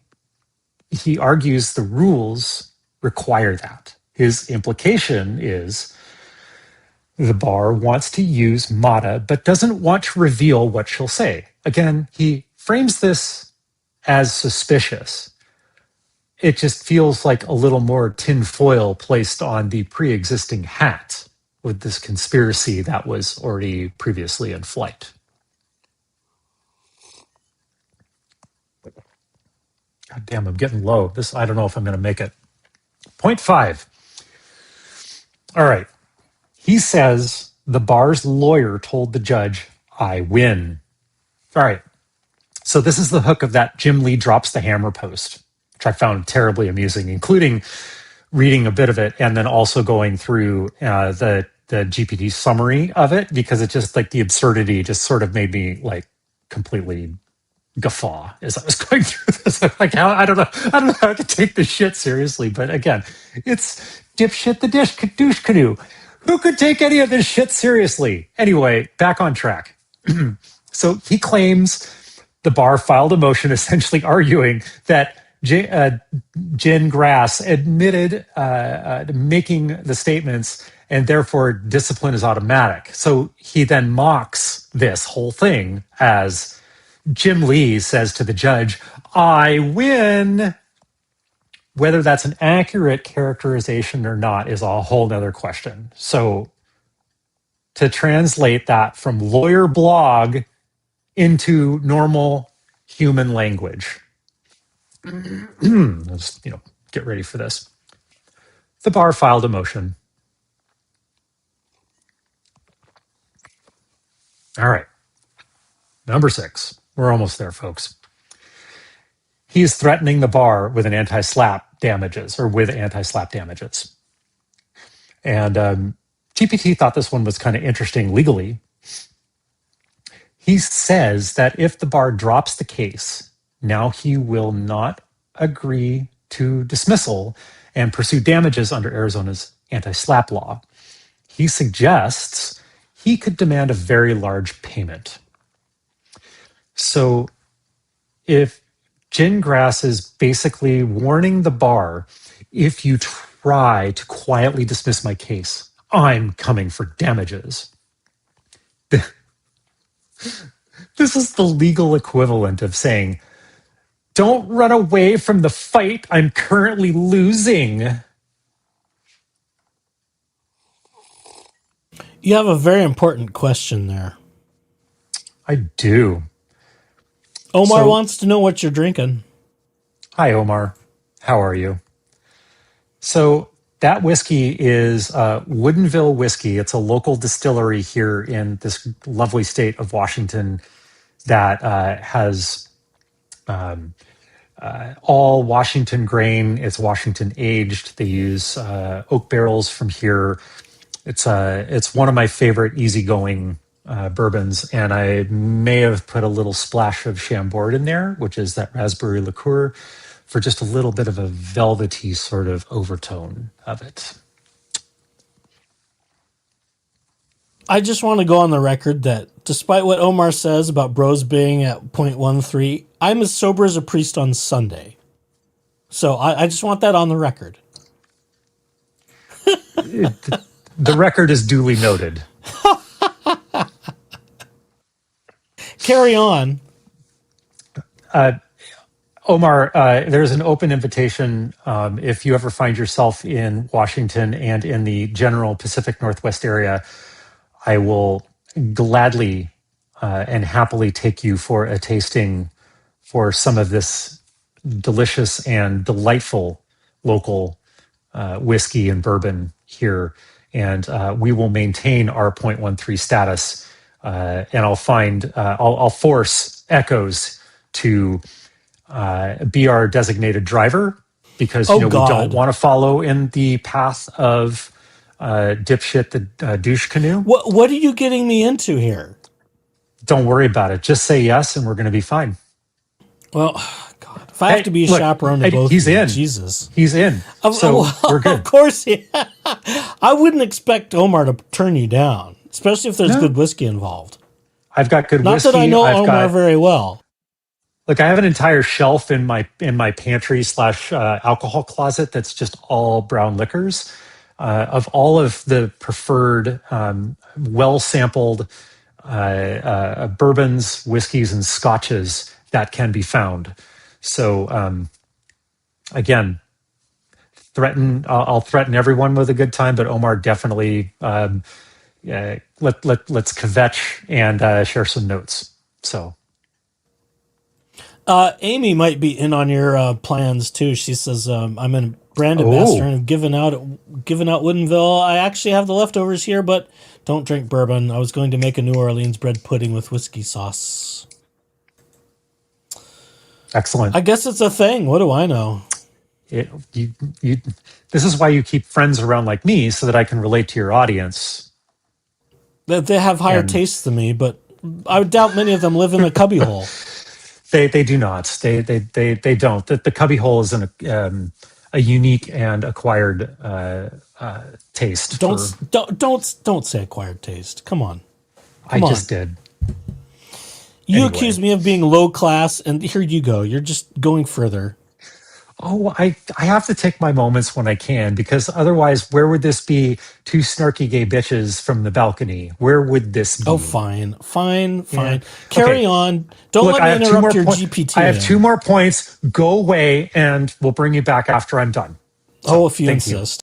All right. So moving along, I love the digressions. So here we are. Point number 7. All right.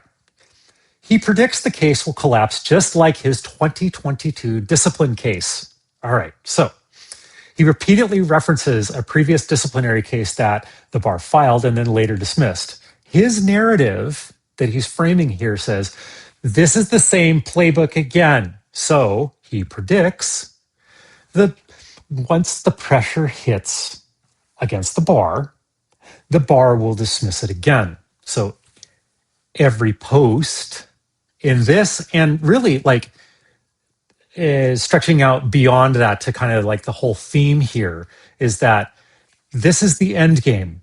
The clock is ticking. This is game over. At this point, the only thing that has actually ended is the blog post. All right. Point number 8. And this is about the most recent post that he had out there. The battering ram. This metaphor, the narrative that he's building for his readers. All right. So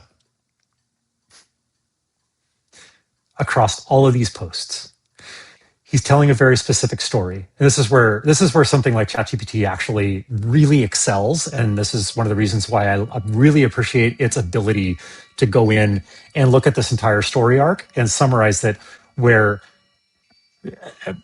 my brain could eventually get there.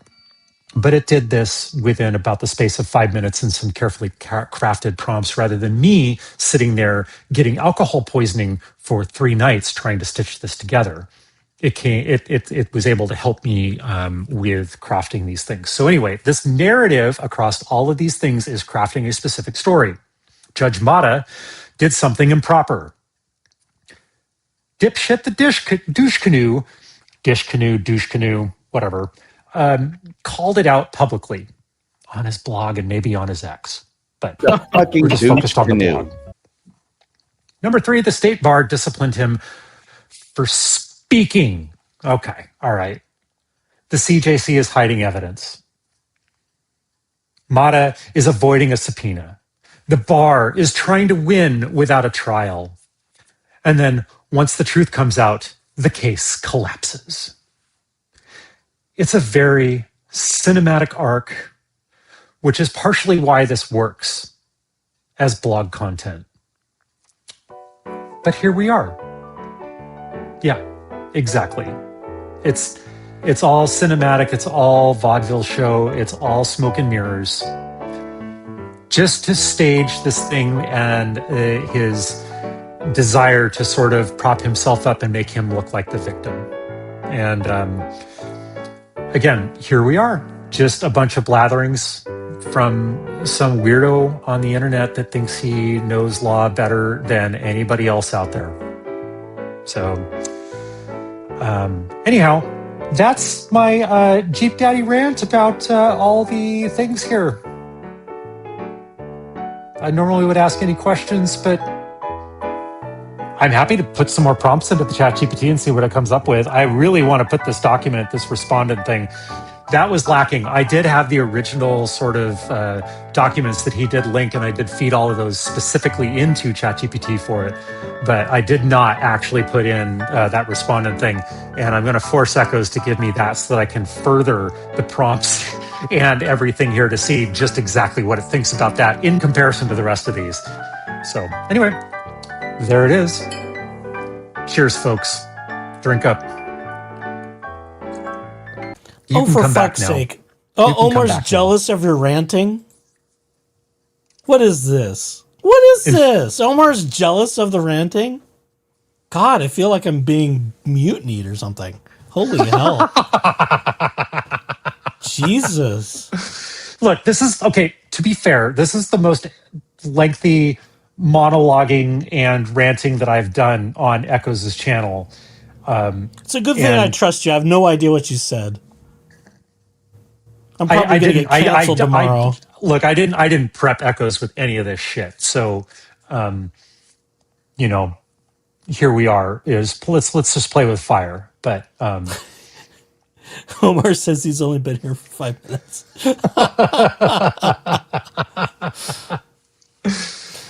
See, it makes it a lot easier, Deb, for me to push buttons if I don't have to talk and be at least partially cogent in my thought. Then I can just, he can just go and flap his gums and I can sit here and push little buttons and be a producer.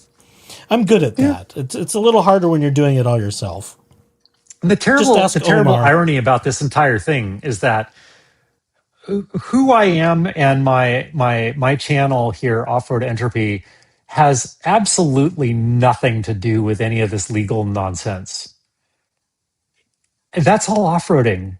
That's and maybe a couple of little tidbits about like privacy or security. Like that's the entropy part of this. Like if you know, you know.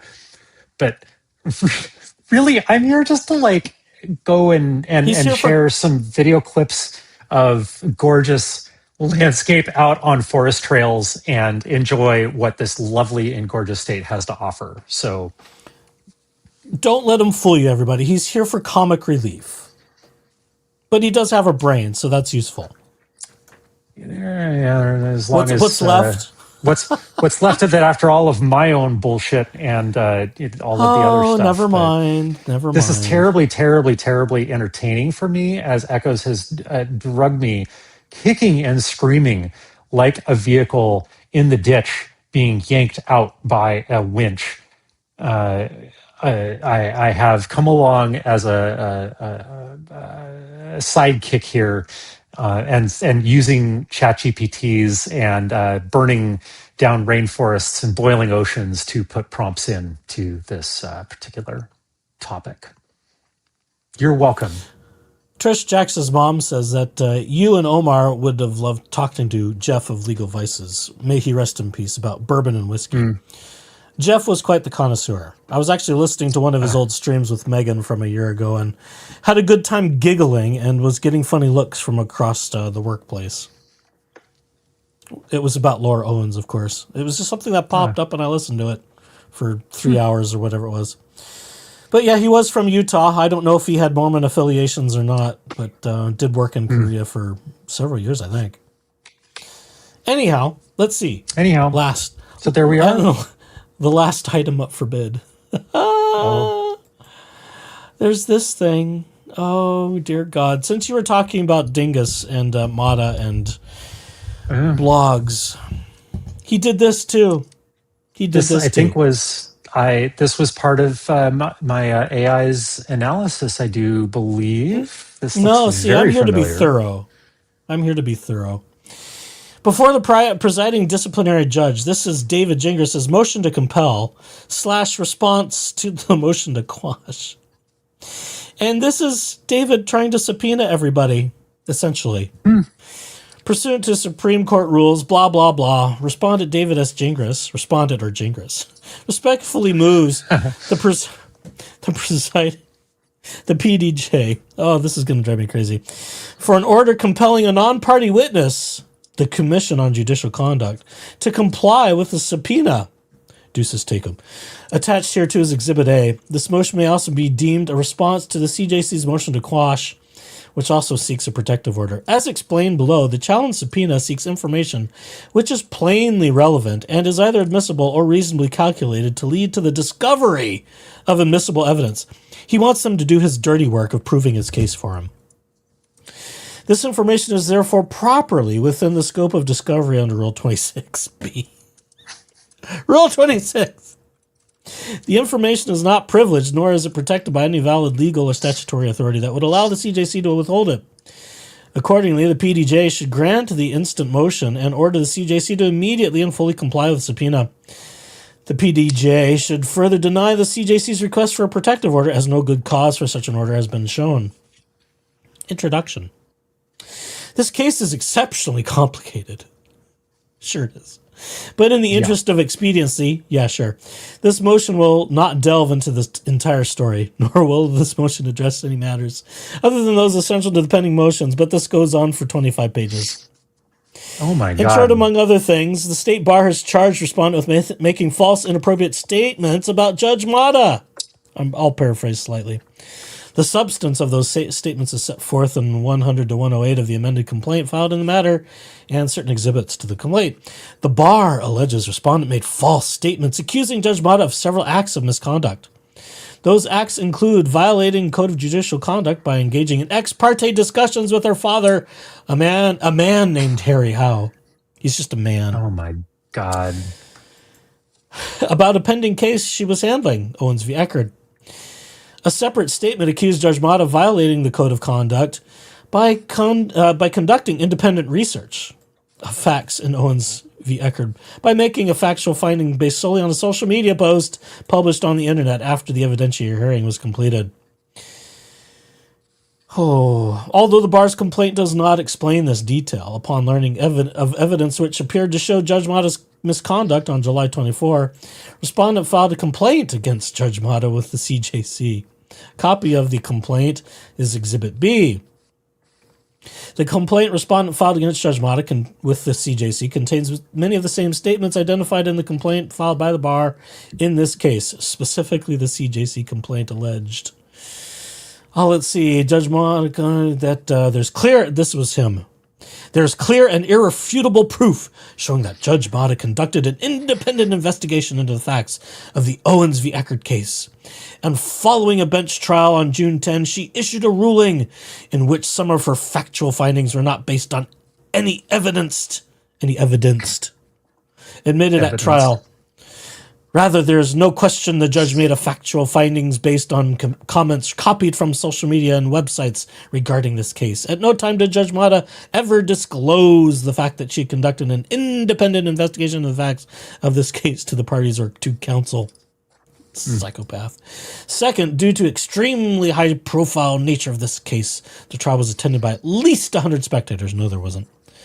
There may have been some people out in the parking lot. I'm not even sure if there are 100 people in the parking lot. The courtroom didn't hold that many. It was not that big. As explained in the affidavit submitted in support of my notice of change of judge after the trial, many spectators reported that Judge Mata's father, Harry L. Howe, personally attended the trial. Oh, no. Oh, noes. And at least one participant claimed that Mr. Howe told them he had discussed the facts of the case with his daughter. And this individual claimed again on video that Mr. Howe told him Judge Mata printed out documents from this case and shared them with her father. Shut the fuck up. Shut the fuck up. Shut the fuck up. Shut the fuck up. Shut the fuck up. Again, respondents' complaint to the CJC regarding Judge Mata was filed. Hopefully that played. Did that play? Mm-hmm. Okay, good. At least Not on always this sure end. when they're working. Not always sure they're working.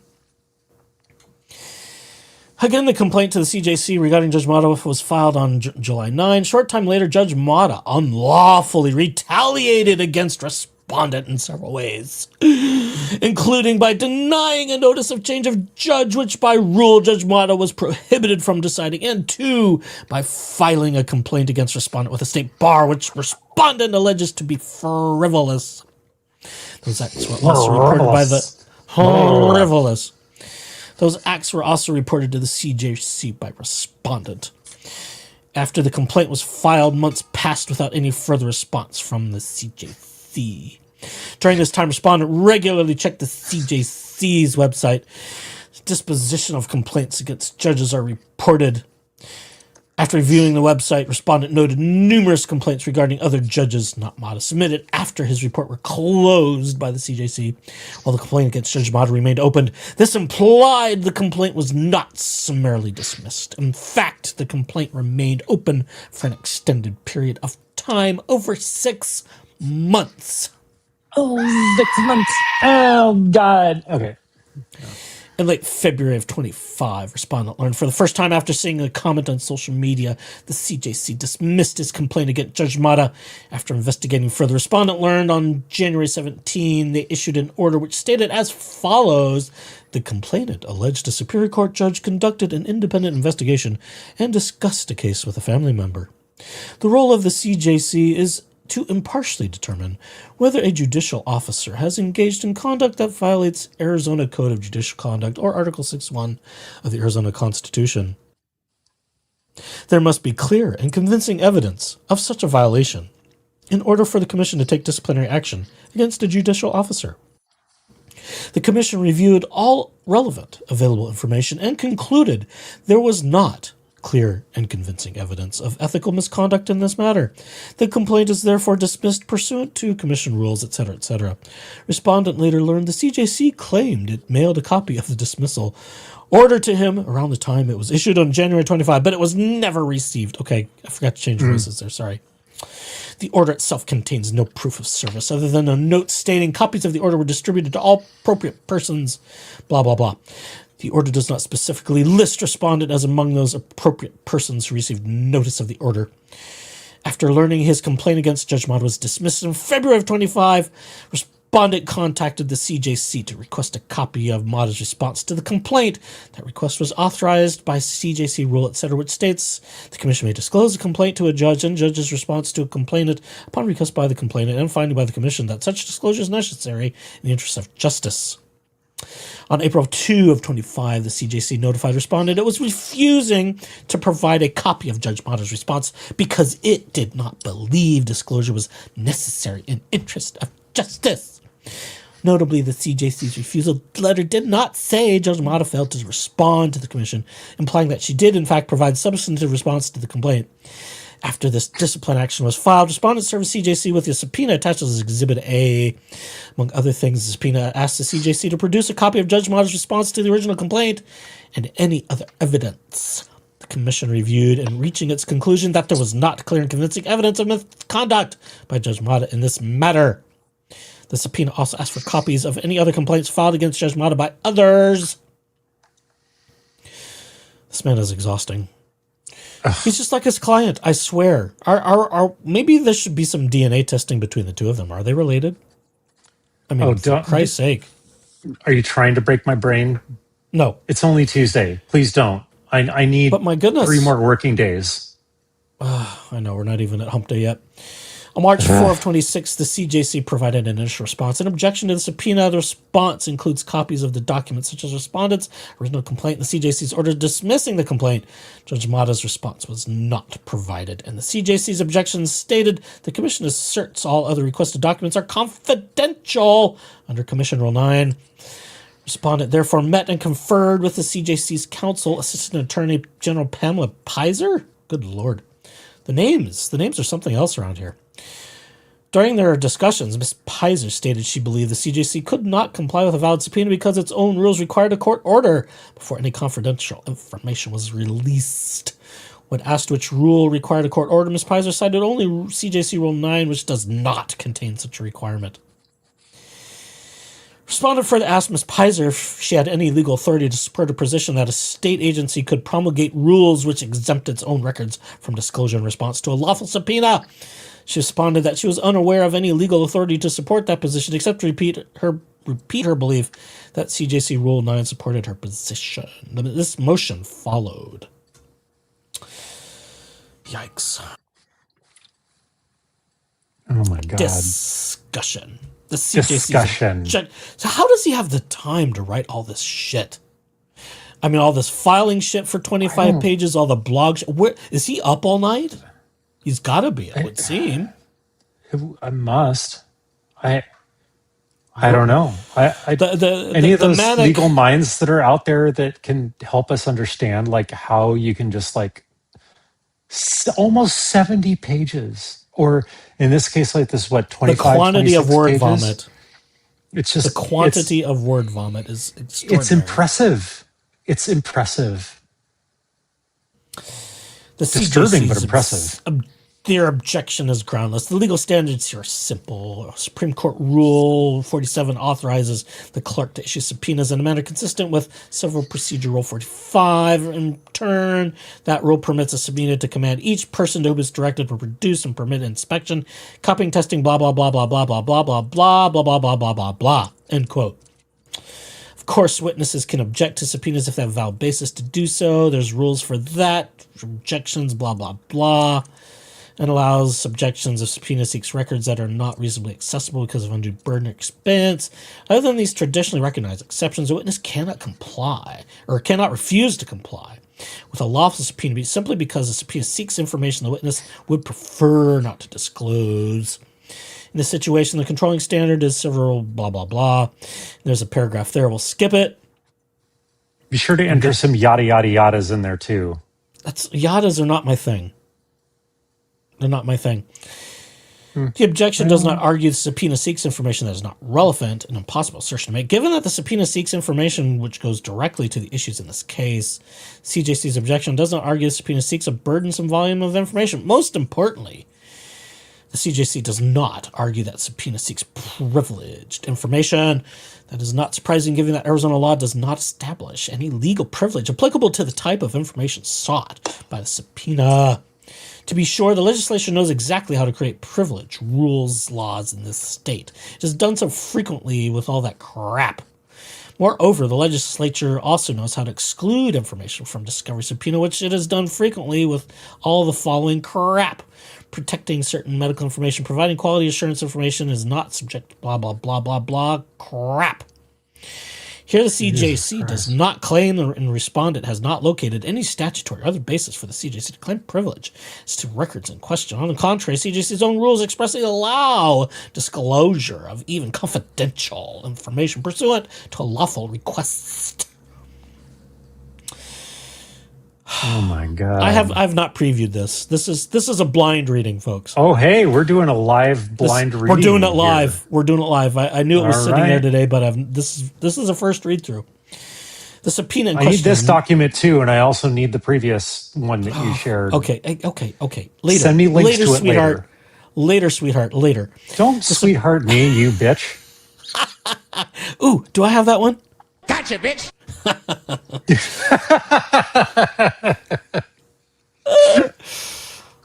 There's only so many bitches on the stream deck. Sadly, there need to be some more bitches. Yeah, well, it's fine. I'm Rick James, bitch. I'm David Gingras, bitch. Bitch.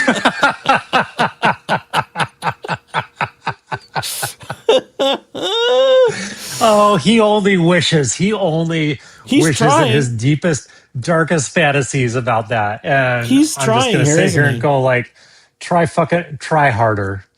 Try harder, you God. stupid cuck. The subpoena in question is an official request made in connection with the bar discipline case.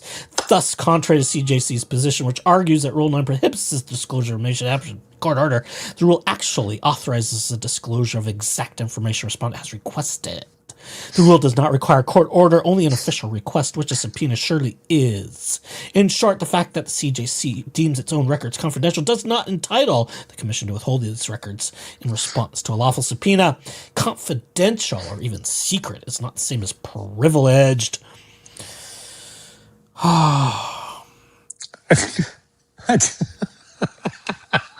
Can I get a moist towel? I can't. I don't even know. I don't even know. That fact is routinely recognized in Arizona courts under analogous circumstances. There is no privilege except trade secrets from discovery. The U.S. Supreme Court agrees, even if information is secret or confidential, as long as the information is relevant, it is subject to discovery, absent a lawful privilege. There's no absolute privilege for trade secrets and similar confidential information. The courts have not given trade secrets automatic. Why are we talking about trade secrets, you dumbass? I swear to God, he uses this. He must use this stuff as lube. I can't help but wonder if is he using legal AI and this is just what we get? I've heard of other people doing the same thing and producing just erroneous garbage in their legal filings. I mean, it feels like that sometimes. I don't know. I mean, I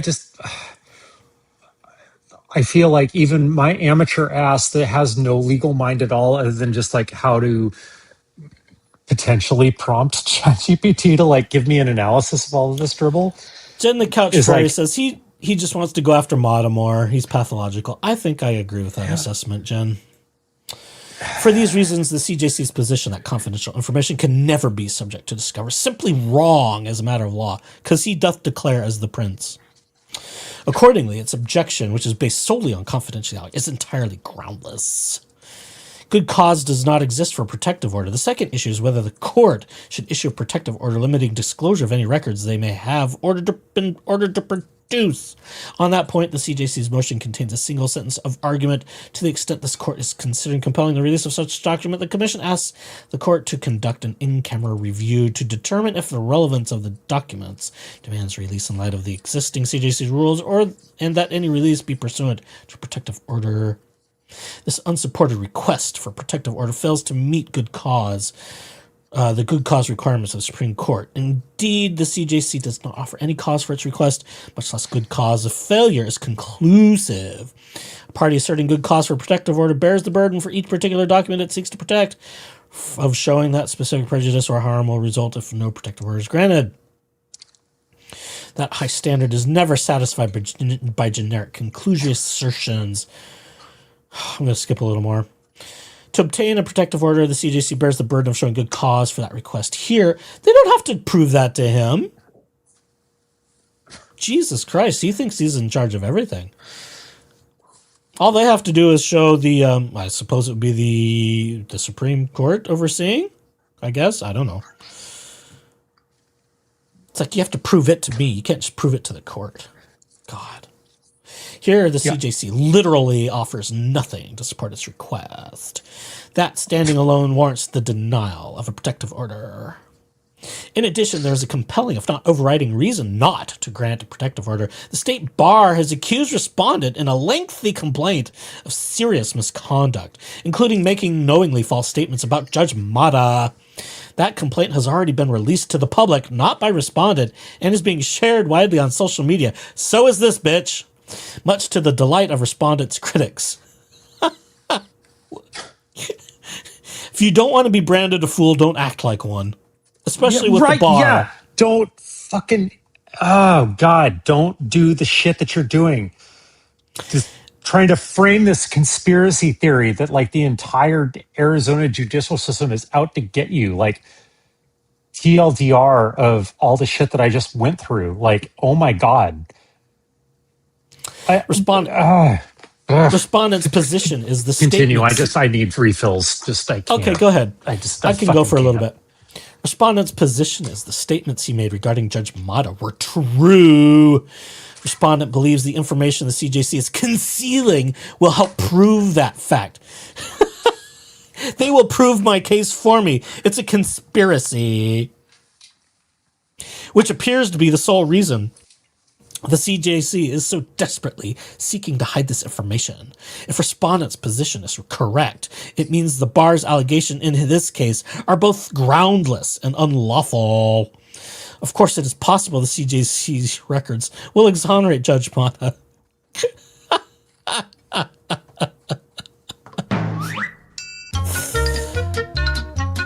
Of course, let's see. Respondent would immediately issue a written apology. No, he wouldn't, for any erroneous statements he made. Of course, if the information in question exonerates Judge Mata, there is no legitimate reason to shield it from public disclosure. Wouldn't the judge want that helpful information to be public? One final reason exists to deny a protective order. 2026 is an election year. Judge Mata is on the ballot this year seeking retention. Oh my God. Oh my God. If Did we actually find the intent?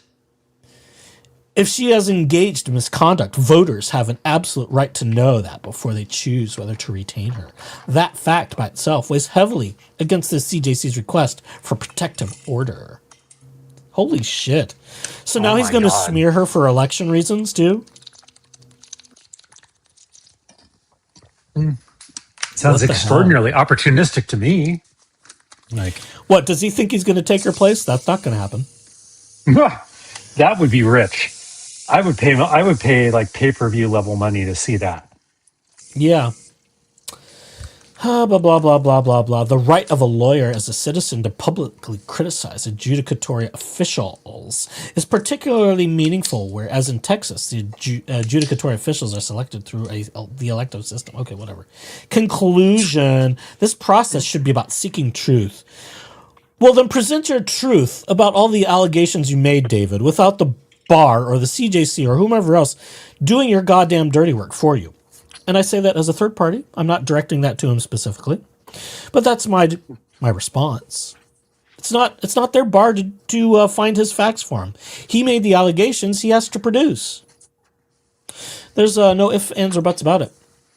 Instead, the CJC asks this court to help conceal the truth. The CJC's request is groundless and should be rejected. Respectfully submitted. Bullshit. On March 6th of 26 by David S. Gingras. We hope, perhaps, soon to be disbarred attorney. Okay, that one's done. Oh, there's exhibits. Do we care about exhibits? Depends on how much longer you want to go. Certificate of good faith. Is that a thing? Undersigned certifies he made a good faith attempt to personally meet and confer by phone with opposing counsel in an effort to resolve issues without court intervention. Those efforts were not successful. I wonder why. Certificates of service. Exhibit A before the disciplinary judge. Are hereby... subpoena to the state of Arizona, blah, blah, blah, blah, Deuces. blah. You are hereby directed to appear and attend before and or respondent's counsel at his strip mall location before his P.O. box. There, then and there to testify in the above entitled matter and to bring with you all documents described. So he's... Interesting. By order of presiding disciplinary judge, blah, blah, blah. Be warned for failure. Disciplinary clerk. If this state does not provide sufficient time to produce information requested, reasonable amount of time will be provided. If you need additional time, please call David Gingras. So he's writing subpoenas for everybody. Oh, Exhibit A, documents to be produced. Oh, this is what he wants. Here we go. Copies of all documents. This will be juicy. Yeah, hold on to your shorts. I hope they're colorful today. Copies of all documents relating to any and all complaints or reports of misconduct involving Judge Julie Ann Motter, respondent judge, sent to the Commission on Judicial Conduct, including but not limited to documents relating to CJC case 2420. Is that his case? Probably.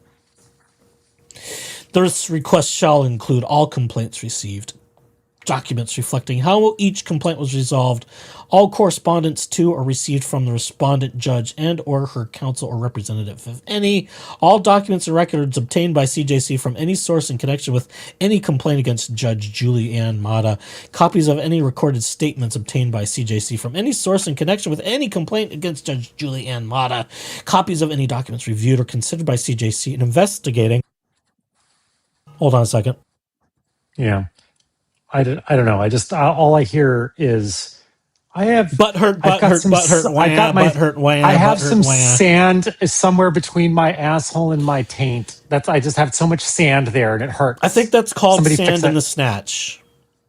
Well, I was trying to be respectful to the female and vagina-enabled people in the chat, but I'm okay, sticking with it. You do you. Okay, Chat do it. can berate me for that one, but I think in this Fine, case, that's you. it's That's called all sand you. in the snatch.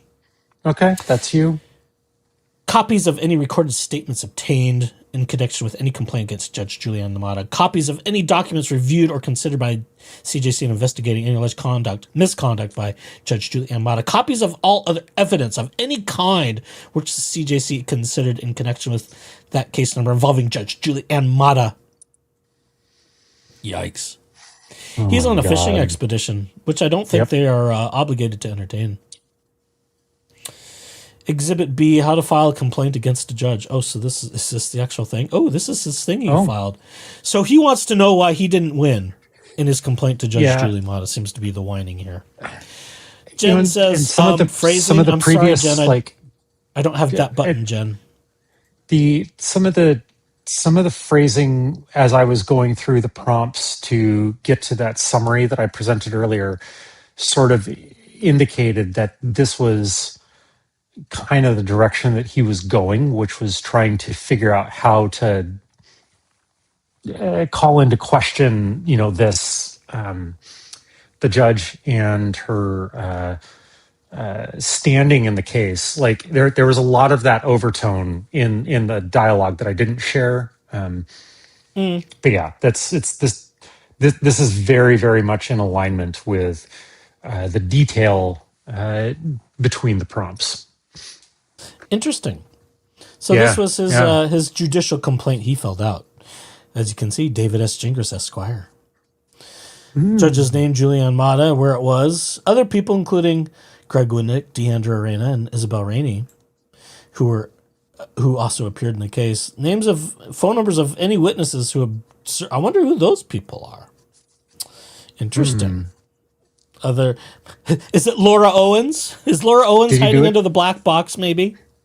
I understand the black box or the black chair or assign a new judge to the case. And he signs under penalty of perjury here. Let's see, complaints against a judge, instructions. Oh, this is the complaint. Oh, here we go. Oh.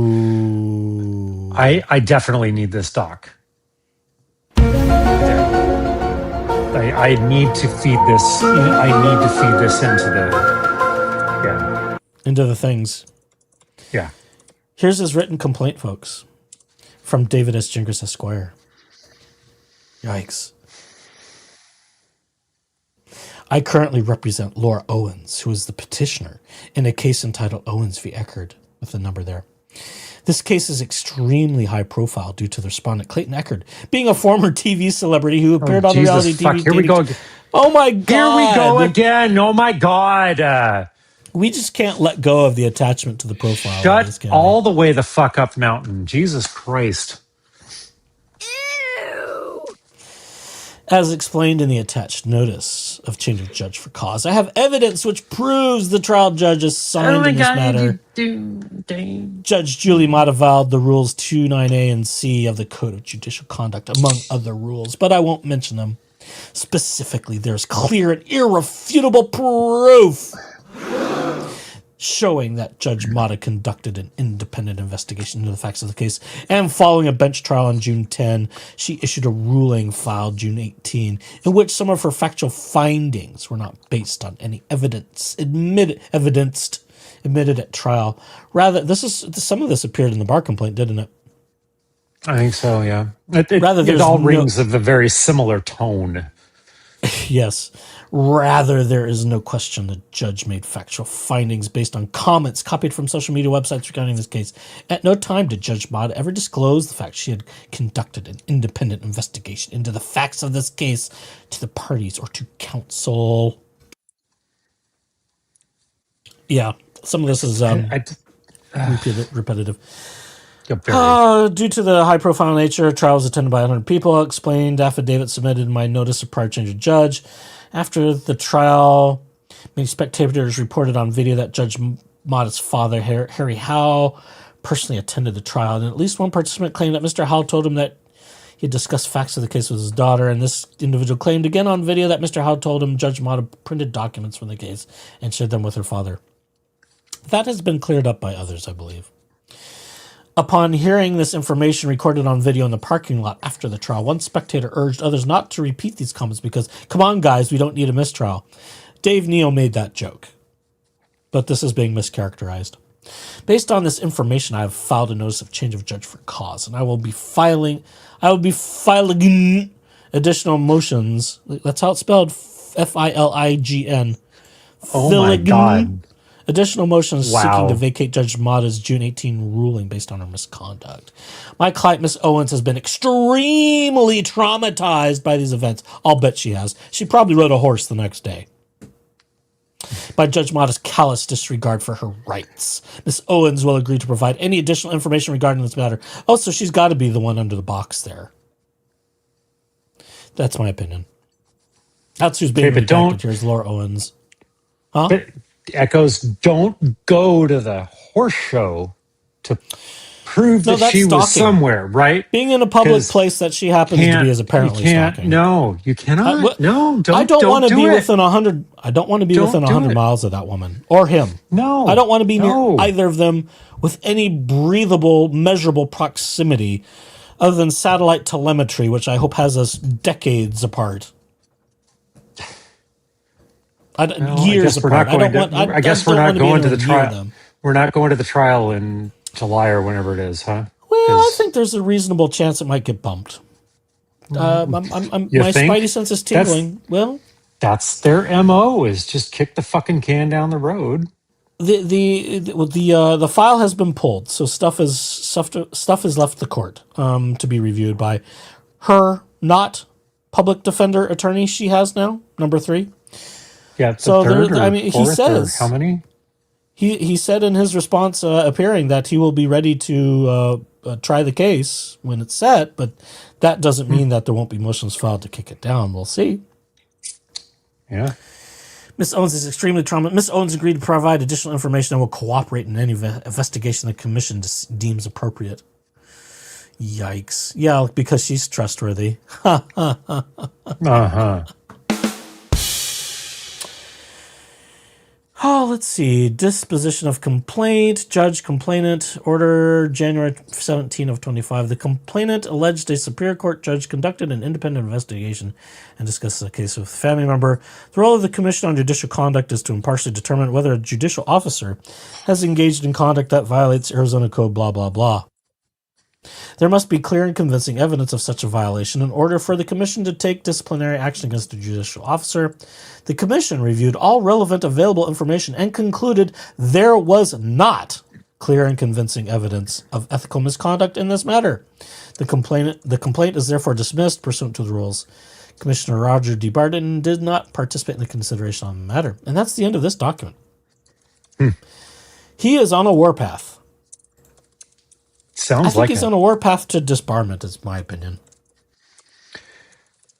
It surely would seem that. I don't know anybody who would be so brazen to go toe to toe with the bar association. At least in that fashion. Amy says he's just throwing everybody under the bus. Well, if he's not throwing everybody under the bus, he's certainly burning all the bridges at the same time. He's doing so in such a public manner on his blog or Twitter or other spaces like that. That's just critical life errors. Yeah. Correct. I mean, if I'm not accurate in that, like, definitely let me know. But shit, like, for all the bullshit that I've been through and all my any detractors that I have, like, I would never put them on blast in a fucking blog or on Twitter or Blue Sky or wherever. Jen the Couchphrase says, if she has to stand up and admit guilt to everything, I don't think she can. David has emboldened her as well. That would be an assessment I agree with as well. Or like, the phrase that is Jen- being used lately is, it's very possible, and it is at least my opinion, that he has suborned perjury with Laura Owens. And it is my opinion that he did so knowingly and with reckless regard to the actual truth. His motivations for doing so are another matter entirely. And we've presented theories to that. Still want to know what his actual... I wish I could get inside his brain and understand why he cares so much about this. Oh, I don't want to know. I know you don't. It's going to be icky. There's this... I know, but there's just... Nice job pulling up one of the new buttons. I like the new buttons. They're pretty good. But like, there's this part of me that the incident response type person in me really wants to understand why. And like, tell me more why this is always like, and it's the same thing with him. Tell me more why you give so many fucks about this case when you know that this person has filed legally, that they're indigent, they're offloading assets, like all of that. I just like, and Karen, yes, Karen O. Hipster says fame ? Possibly.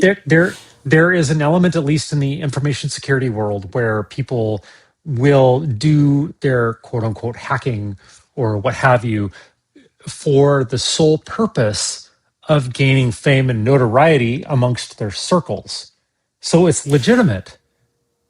But we do know that they had an initial meeting, that being David Gingras and Laura Owens and her parents, and I believe it was stated they were at dinner together and talked about the case. I would have no doubt, I would bet dollars to donuts that in that conversation over dinner, oh, well, and did you know Ron was a radio host, and I did the radio and read the news, and you know, Lauren, I don't mean Lauren, the N just kind of stumbles out sometimes, the vowels are too close together.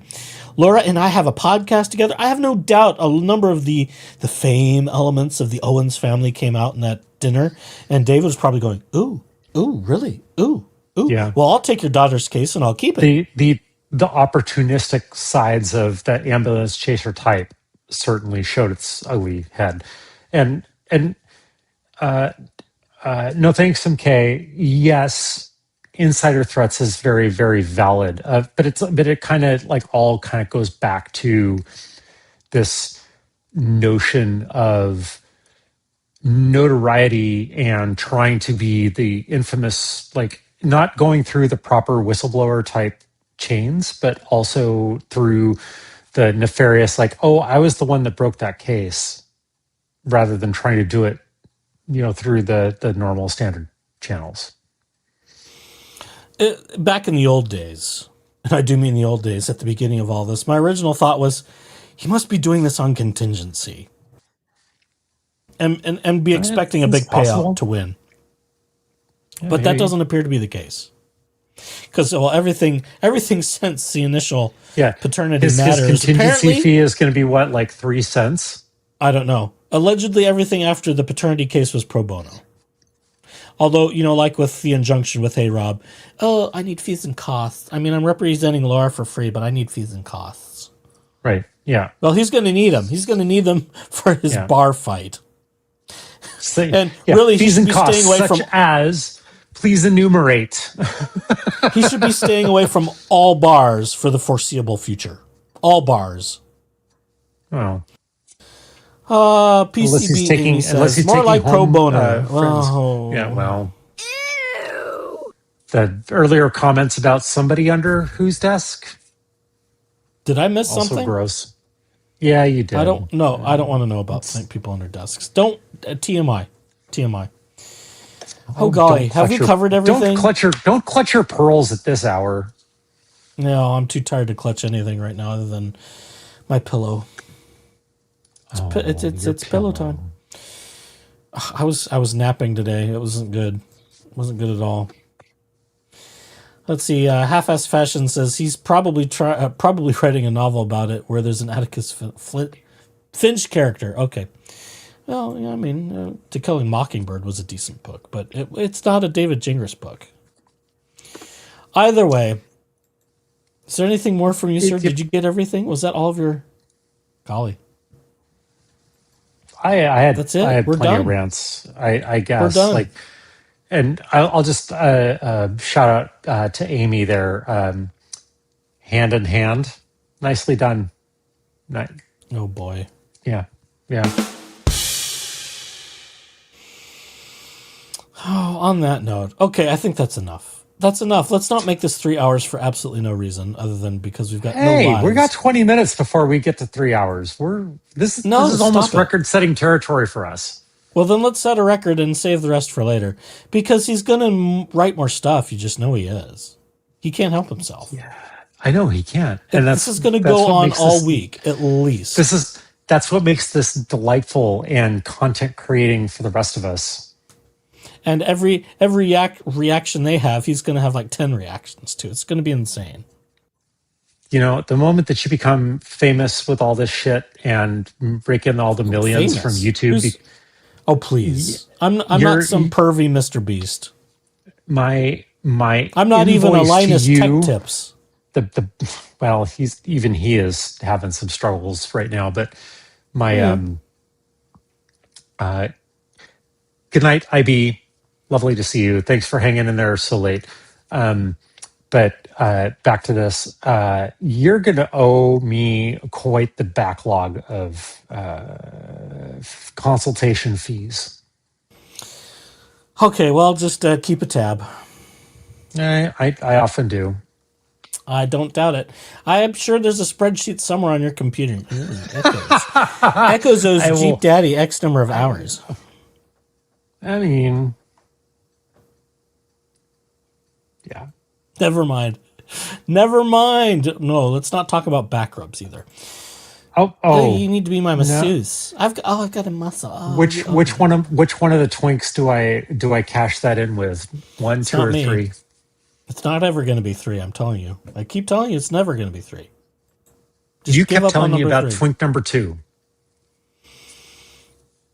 Am I confused? No, I'm confusing 2 and 3 again. Sorry, it's never going to be 2.